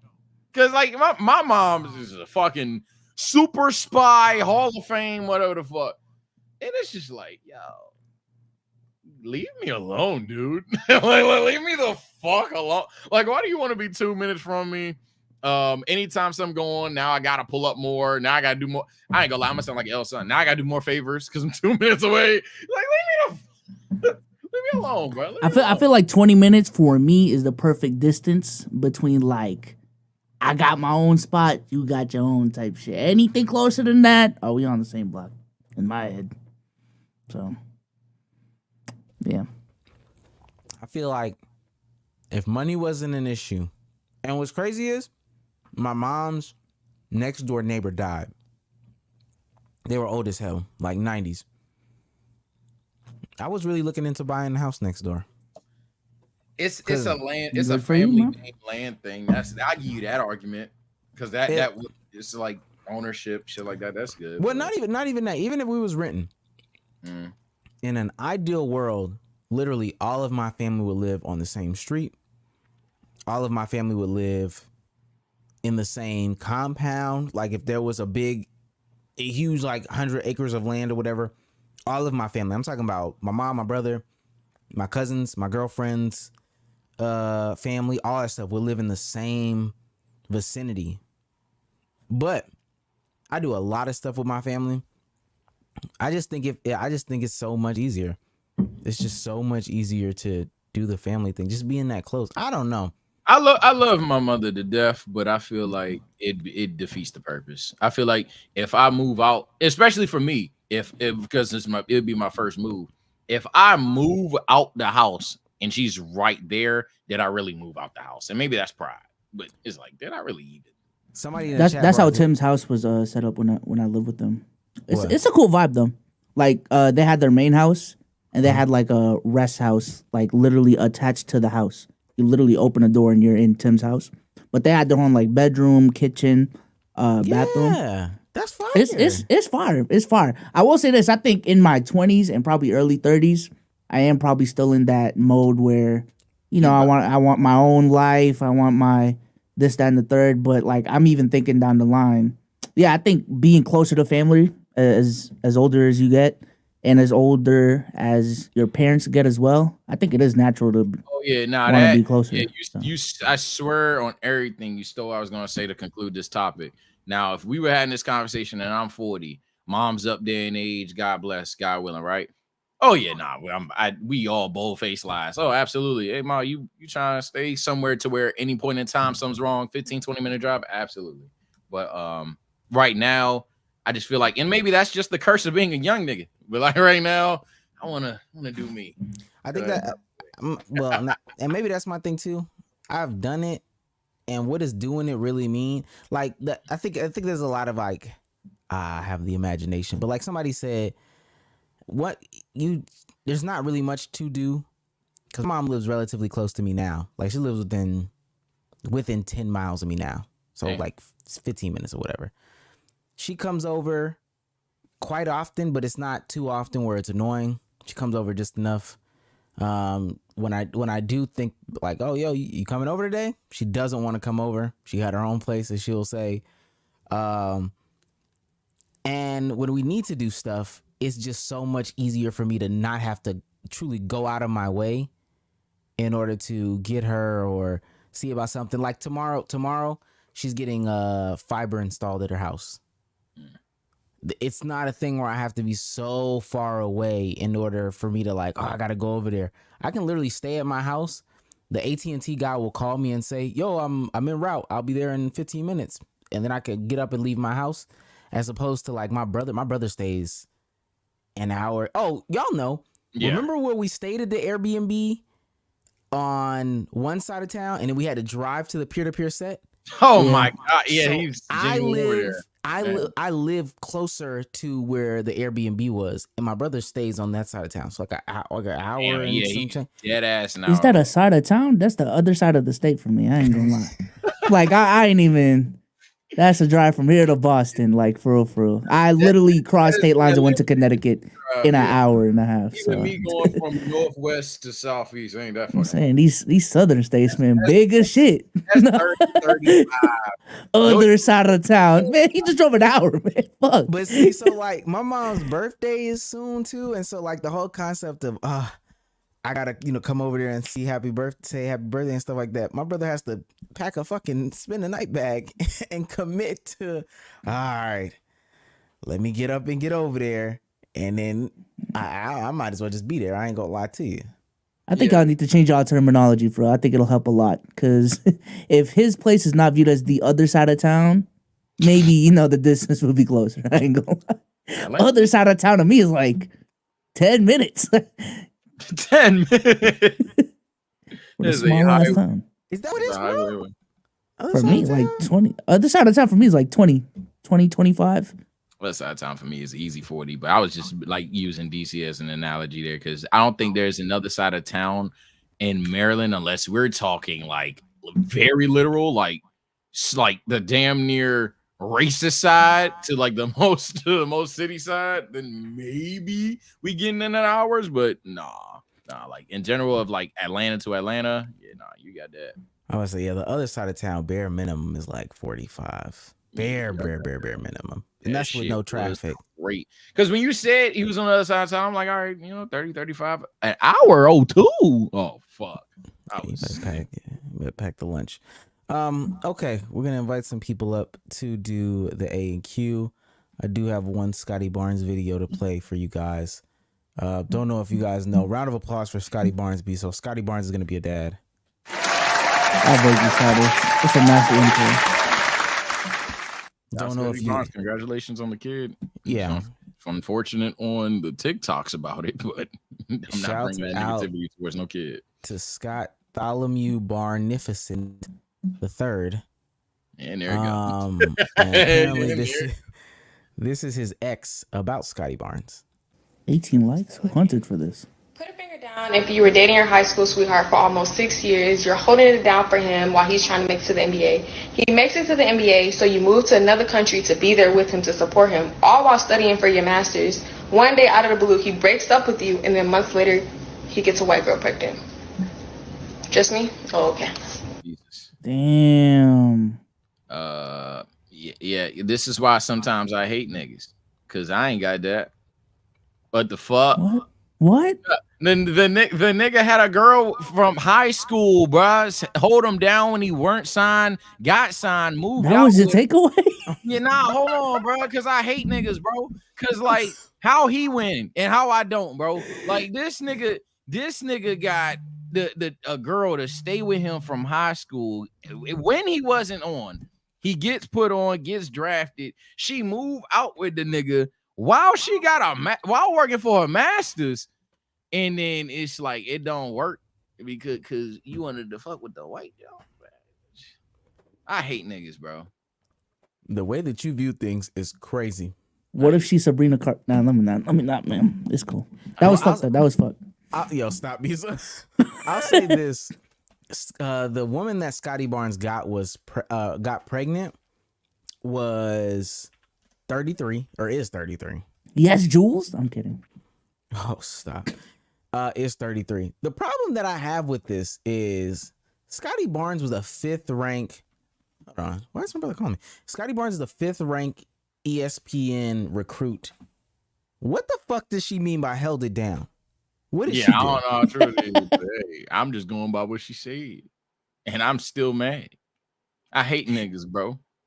She was emotional support every time Scottie came home. They just turn, bro. I was 5 of 18 today. She was there. And we say like milk, leche. What was the other thing? Marcel, I am actively working. What are you doing? No, I'm trying to add to the conversation. I'm trying to let people know that you've been a milkman your entire life, and that you enjoy the milk, and you used to have like a saying about milk. Remember that? No, nobody remembers Well, that. I'll be damned. What a grifter, Chad! What a grifter! What a twist! And the other one said leche, and then we would say, I can't remember what the other It thing was is. sweet, but nobody, no. Oh, so you like, okay, it was sweet milk. You want sweet milk. Okay. That makes Hey, yo, now that's in 2024. That's insane to say. In 2024, that's insane to say. So you do so, but you do remember though. I've been lactose intolerant my whole life. No, so you do remember. Okay, I just wanted to clarify. Wait. What does this have I to? just wanted to clarify. He jealous about playback, Omar. Tell him. Is this about playback? Bsolz say you jealous about playback. No, I said you. What do you mean? Yo, he's a hoe. He's a fucking. Yo, he's a hoe. The only reason why you doing this right now is because you're jealous that I'm the new playback. Nigga, let's be for real. Let's be serious. What? Let's Oh, if we be Yo. yeah. listen. If we being for real, Agent carried you. Oh, Yo, this dude is messy, bro. niggas boy. Yeah, hold on, let me turn. Yeah, let me turn. I was my trying shit to throw the lob. He turned it over, bro. That was crazy. On purpose. If anything, I really like double alley oop that bitch. To who? Here you go. you want details? but so what's the full context? Troll aside. So is she wrong? Is she wrong for getting on the internet? Oh, I thought you were gonna ask about Omar being a milk. Yeah, like who's lying? yeah. Who's lying? Who's truth? Whatever. No, Because ain't I kind of nothing- did my like hugs in second grade thing, but all shit aside, who's wrong? Respectfully to her. Damn. Scottie Barnes wasn't waiting on you. Damn. Damn. Let me. What you? She look good. Damn. She look good. I mean, Well, I mean, I wasn't gonna say that. I was just like, I was she really like got like you know she like she seemed nice. I feel like we wouldn't even know that. Yeah, my fault for even asking that. We Here y'all go. we wouldn't even know that. Never mind. L question. Shut up, Sage. Shut up. Let me try to find her page. She got the most generic name in the world. Oh, But no. I'm gonna say this, and not that I'm not hating on her or nothing like that, because I don't even know the woman that, you know what I'm saying, he got with. But ultimately, she didn't hold him down.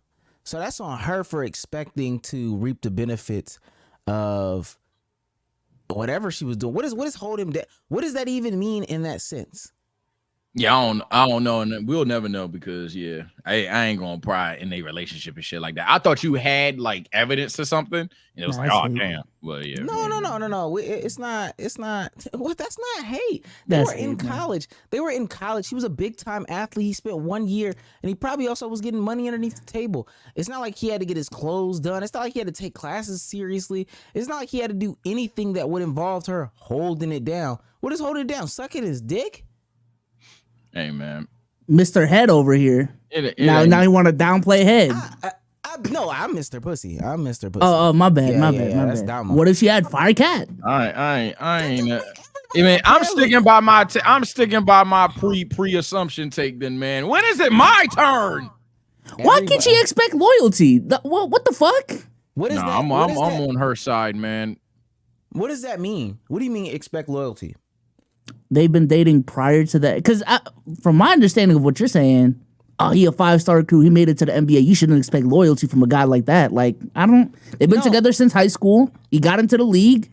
Stay loyal to me. I don't give a fuck about these other hoes. What I'm saying is not necessarily loyalty, because that kind of implies that he was cheating in the relationship conversation. I'm not obligated to be with you just because you held it down. Like I owed you something. I held it down for him.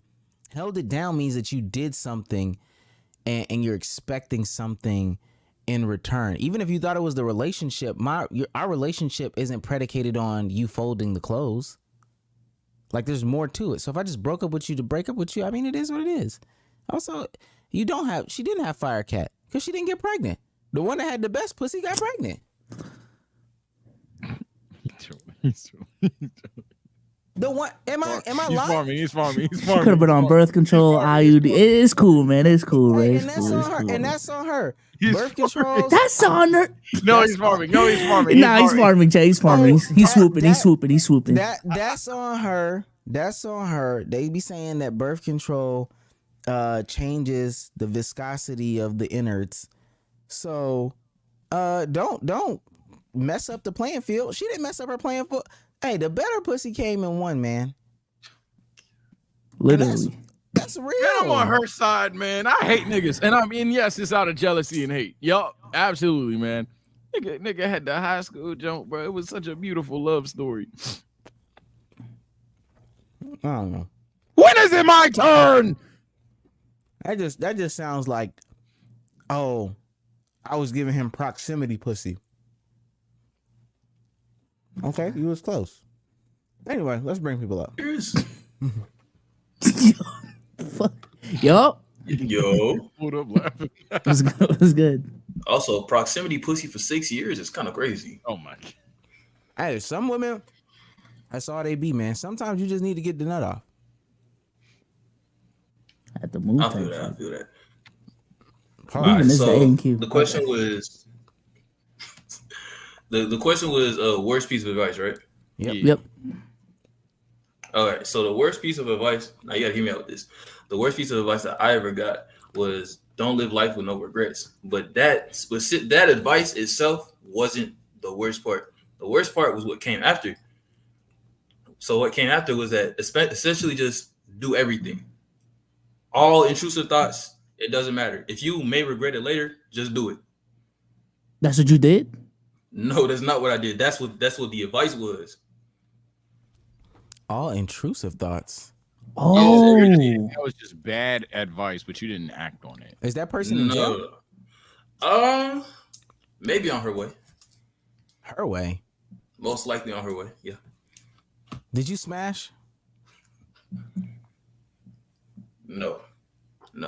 Did she want you to Yet? smash? Yes. Yeah. Oh. Yeah. She wanted you to not pull out. So why did you not? It makes sense now. Why'd you decline? A man of God waiting till marriage. Are you really? Yes. You don't masturbate? I'm stopping. You feel me? Mm. We all have our flaws. I'm just working on mine. You feel me? So what's Ain't a fault of me. What's Pause. your yo. It was 2 hours. We were doing so good. Oh my god. Last Ain't no way, question. man. Jesus Christ. What's your process for stopping? Like, how are you working on stopping? You know, well, the main thing is, you know, staying away from people who, like, you feel me, take me back to shit like that. So, you know, take you back to masturbating? You got a goon squad? I'm about to say no, because it's not just I know what I'm masturbation. doing. It's not just masturbation. It's the way I see it, it's like heading all that shit. You feel me? I'm doing all that. I'm trying to wait all that. Hitting what? No, he said head and He all said that. head and all that. Shit, so okay. he's trying to stay Yeah. abstinent, so he's just like staying away from temptation. So you stay away from the things that turn you on. Essentially, but also if I do, you feel me, prayer, things of that nature, you know, committing all them feelings towards God and things of that nature. You feel me?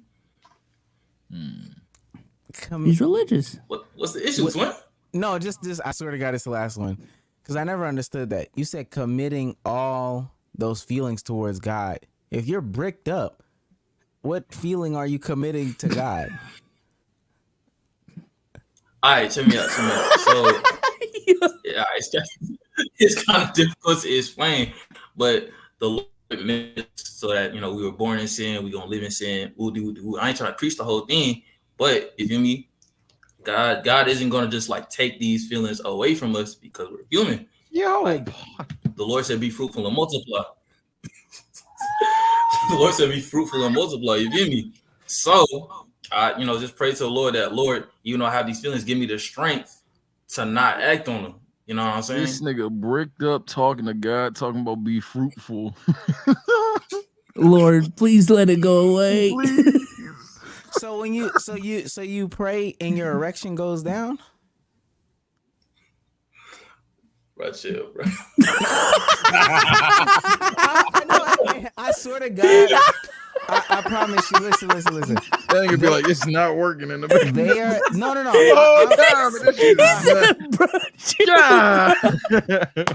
I'm not trying to make. I'm not mocking. I'm not laughing. Yeah. I Oh my swear god. to you. Yeah. These comments. These are questions that I've had when people have presented this same argument. Because you're not the first person that has presented this argument. I just never understood what it meant from the perspective. So again, if you're bricked and you pray, do you feel like your erection goes away?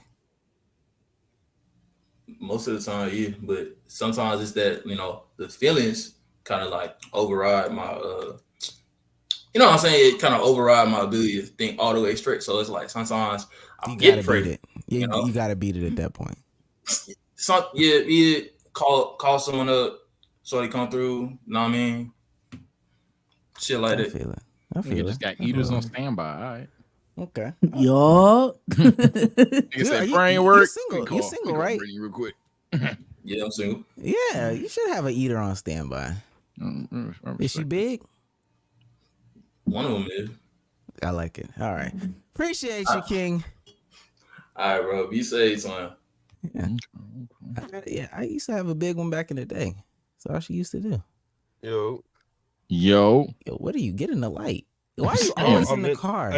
Because I'm sitting in the car. I smoke in my car. Okay. I hate hotboxing and shit. Worst piece of advice. Worst piece of advice. Go ahead and go do it. All the worst thing she could say is no. What the? Who's? Wait. What was the? What was that? Who said first part? Go ahead and go do it. The worst thing she could say is no. Oh, like go ahead and go talk to her. Okay, I thought you said something insane. Go Yeah, I ahead. thought you said something else too. So what happens when you went and did it? I got laughed at. I basically just got like made. It was just a whole bunch of people around. I got laughed at, and she kind of like joned on me for a little minute. I'm like, God damn. What did she say to you? She just hurt your feelings. Okay. No one really want to bring it back fully back up. She cooked me. Damn, so it really hurt. What'd you she like say? that. Is the joke still fresh in your mind today? I don't think about it. I try not to. Oh, but you remember that shit. You're trying hard, man. So. Damn, she fucked you up. Yo, demeanor change. Yeah, she cooked me, bro. Damn. Was it What like did how you say, public bro? was the setting? How public It was was the setting? like, all right, so this was like early in the morning thing. It was like, Damn. yeah, School? so we Fresh off the school bus? Yeah, fresh off the bus, Prom walked into the pose gone cafeteria. We're in like the cafeteria. Our cafeteria big as shit. How long ago was that though? How long ago was that? This was like when I was in 11th grade. It was like what? Shit, like 4 years ago. I'm gonna let you know right now, gang. This is how people go down the path of red pill ideology. You gotta let that hurt go. Oh, I'm chilling. I'm cooling. That don't affect how I move in this current day. Don't. Okay. You watch Sneako? No, I'm kidding. No, Yeah, you fuck gotta no. get comfortable telling that story, man. I don't know what one liner she gave you, but in your face, you regressed back into the darkness. When I asked what she said, you said, "Ooh." All right, man. Made it sound like she said, Yeah, I'm about to say, did she throw up? Or, like, did she say fuck I no wouldn't. and laugh? Like, Nah. okay. Oh, he's hurt. Okay, thank you, D Hendo. Appreciate it, man. Chad, any of y'all proposals went wrong, bro? Because I ain't gonna lie. As a high school nigga, I did say, hey, you could just lie. Just say yeah and then text the nigga. Y'all ain't gotta do my dog dirty. Did you Unless go he's to prom, around. Sage? Yeah, but I had a girl at the time, even though we didn't hug. No hugs in second grade shit. It was very much a, loser ass thing. Well, you still had to ask her though, right? My bad. I mean, yeah, but it was kind of on some like pity shit. She was like, that nigga ain't had a hug since second grade. Fuck it. Your girl said this to you? Yeah, absolutely. Yeah, my Okay. girl. Yeah. Okay, I don't even know why.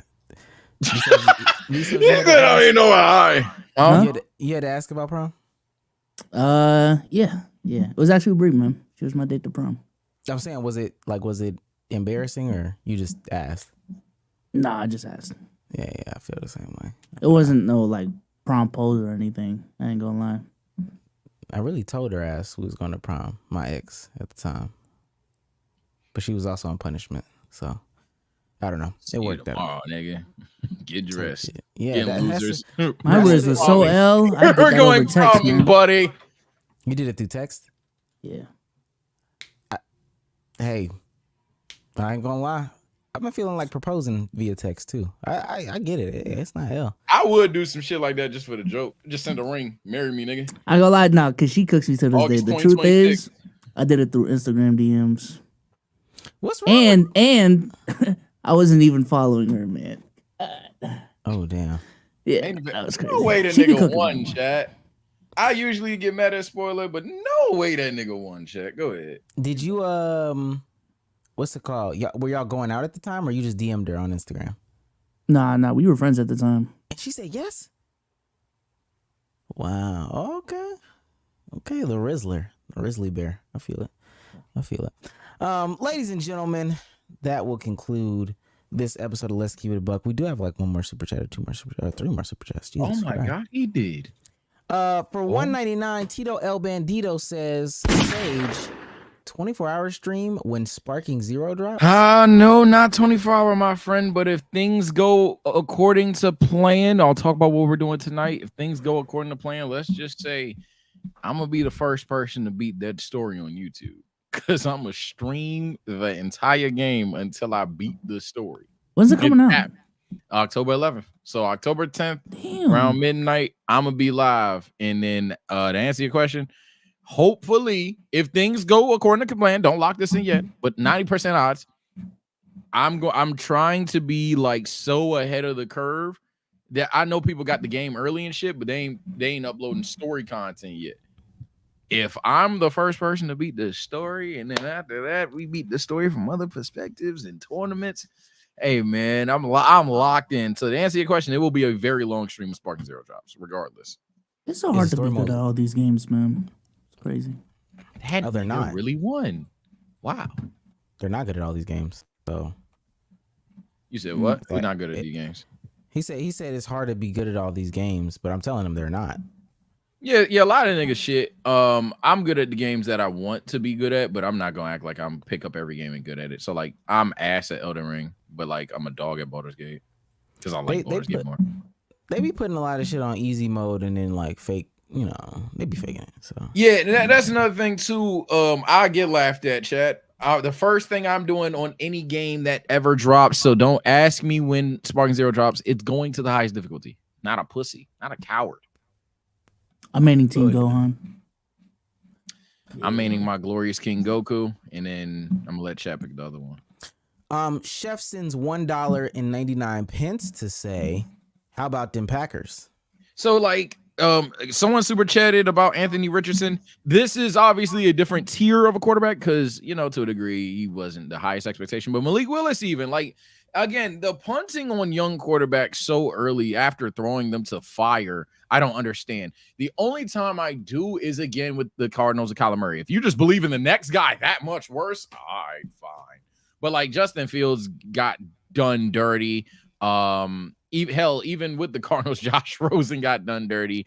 Bryce Young, I fear, is next on the list, and this is not me saying he's good, but yeah. And then Anthony Richardson, again, really shout out at Colts fans because I have seen a lot of people saying he can't throw, and it's so fucking weird. He clearly has talent. He just overthrows sometimes. Quite literally, I think he'll be like the black Josh Allen soon. Just maybe not as good as Josh Allen, but he'll be around there. Raging Potato sends £5.99 and says, so the whole time Omar loved collecting the cream from the Oreos. I don't. Is that sexual? I think he's trying to make it. So I'm gonna go ahead and put this back to rated E for everyone. I never got that shit. Why niggas like rip the Oreo in half and then just pause if needed, ate the cream and shit. Because the cookie is disgusting as fuck. Really? Whoa! The fucking cookie. I go lie, eat the cream so I can get to the cookie solo, like an ISO type shit.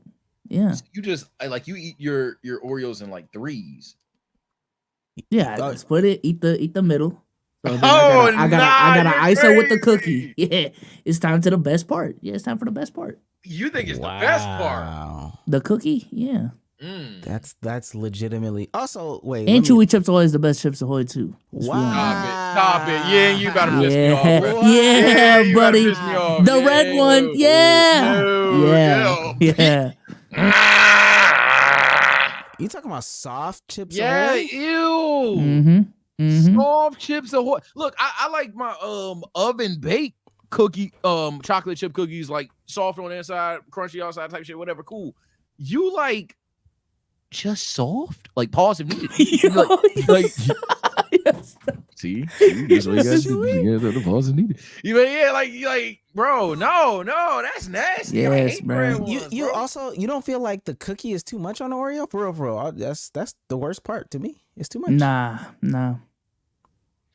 You know what else what make me? And shout out to the golden Oreo too. No, you I was what the fuck? Y'all don't like the golden Oreos? I swear on everything I fucking love. I was just about to say, but you know what would be worse though if you were like, oh yeah, golden Oreos are better, bro. Don't piss. I did say better, but it's good. It's good. It's good.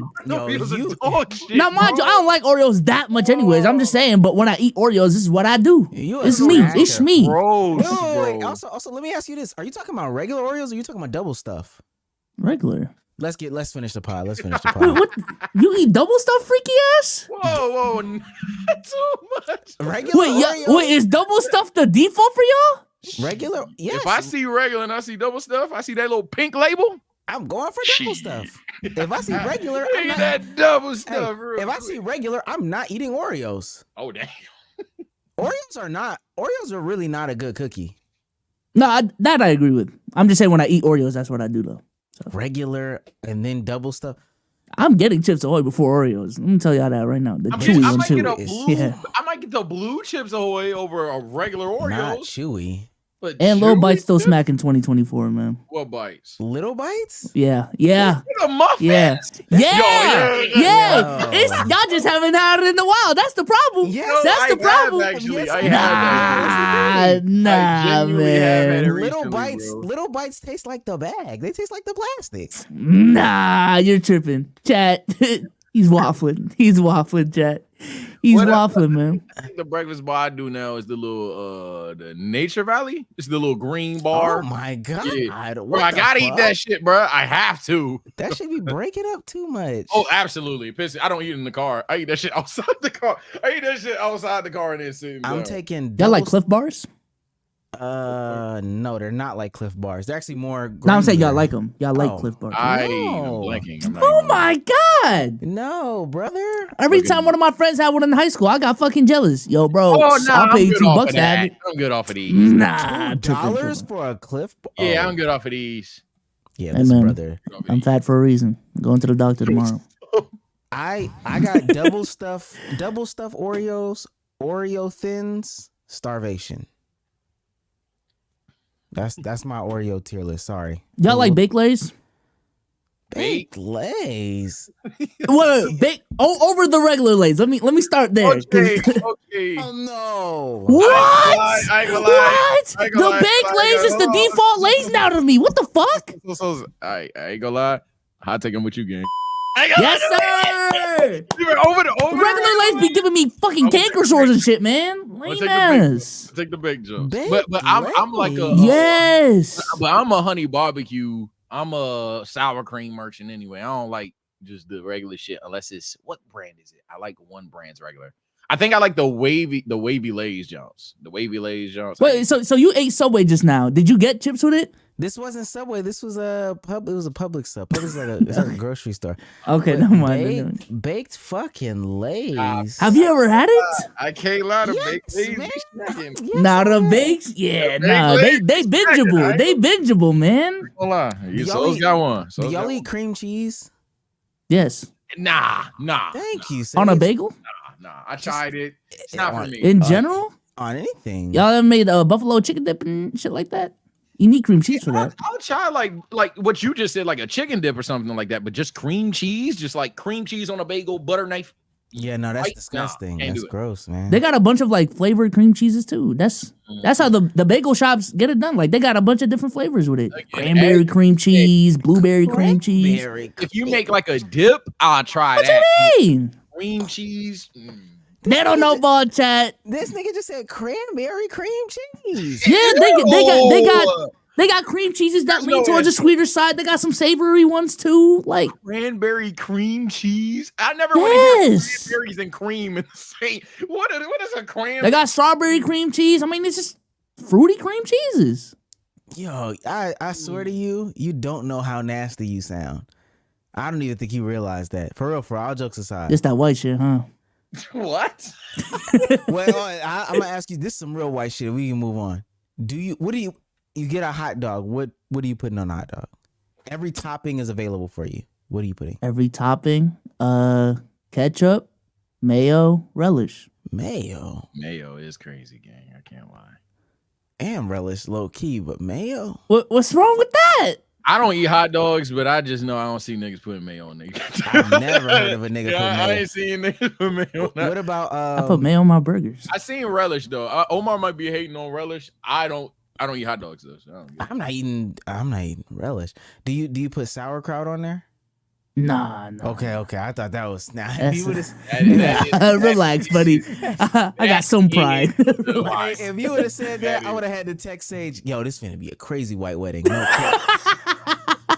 Yo, where's the ketchup? Now we got sauerkraut over here. We got, Wait, that is a good Do I question. got a debrief up for this wedding? Like, what to expect? God damn. I was just finna low key. All right, I know we gotta end this. Sage, not Sage. Bsolz, what's the food like looking like? Like, what are y'all thinking? All right, so we're thinking because she's white, I'm Filipino, half American food, half Filipino food. It's gonna be buffet style. You know what I'm saying? So we're looking at caterers for Filipino food right now.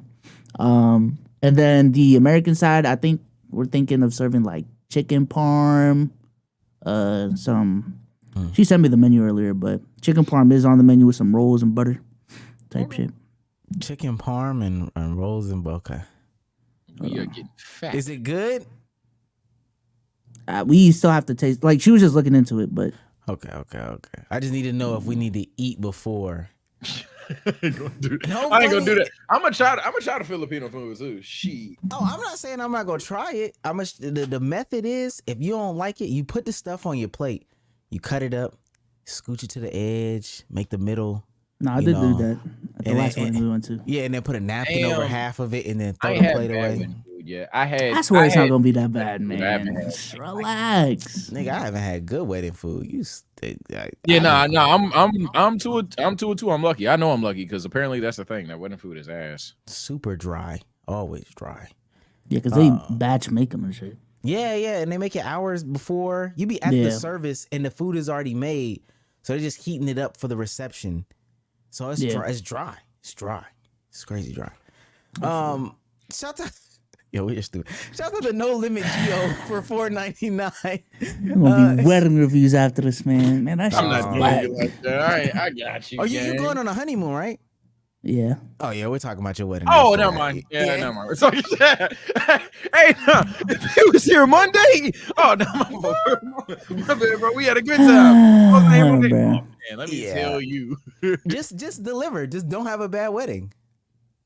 Bsolz is cousin. We got a budget too, so starting to find like that. What's the most priority thing for the wedding? The venue? Oh no. I ain't gonna lie. That's the one we tried to cut corners on the most. Probably the food. Okay. Oh, you should have. And then the that. DJ. Oh, you should. These are the two things I'm grading the harshest. No. Good answer. Oh yeah. All the dollars went to him. Oh yeah. Oh yeah. Yeah, the food and the okay. I know what we're doing. Okay. No Limit Geo says for $4.99. Shout out to y'all. I want to ask y'all. Do you remember the pod? You remember which pod? Y'all got the guy with the sus acronyms and was trying to force Sage to say them?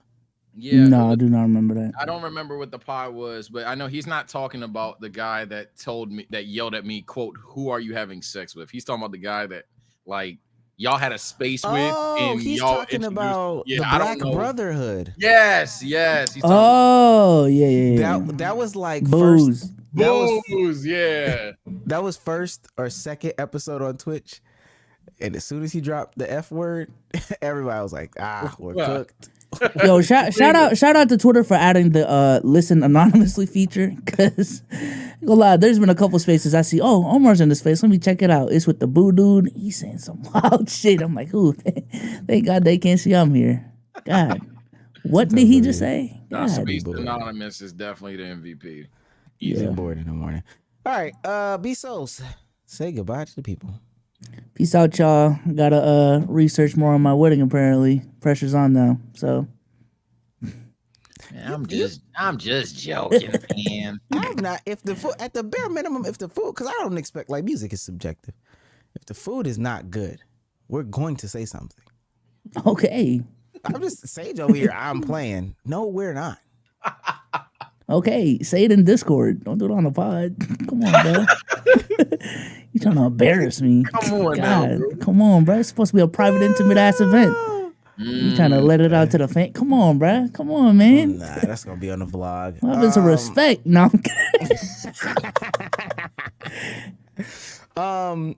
Sage, say goodbye to the people. All right, people. This shouldn't be a goodbye if I get some food. I almost said pause if needed. I do have a problem. You do have a problem, man. I almost said pause if needed if I get some food in my stomach. Yo, I got a problem, bro. But nah, man. Look, I'm gonna see you all later tonight. See? So was it needed? No, it wasn't. I'm just saying you forcing the fuck out of it. Yeah, that's what I'm saying. We're trying to figure out how you got there. I don't know, man. Anyway, look, man, I'm gonna be streaming tonight. Like I said, with Sparking Zero, I plan on doing a lot, and that requires getting Kakarot the fuck out the way.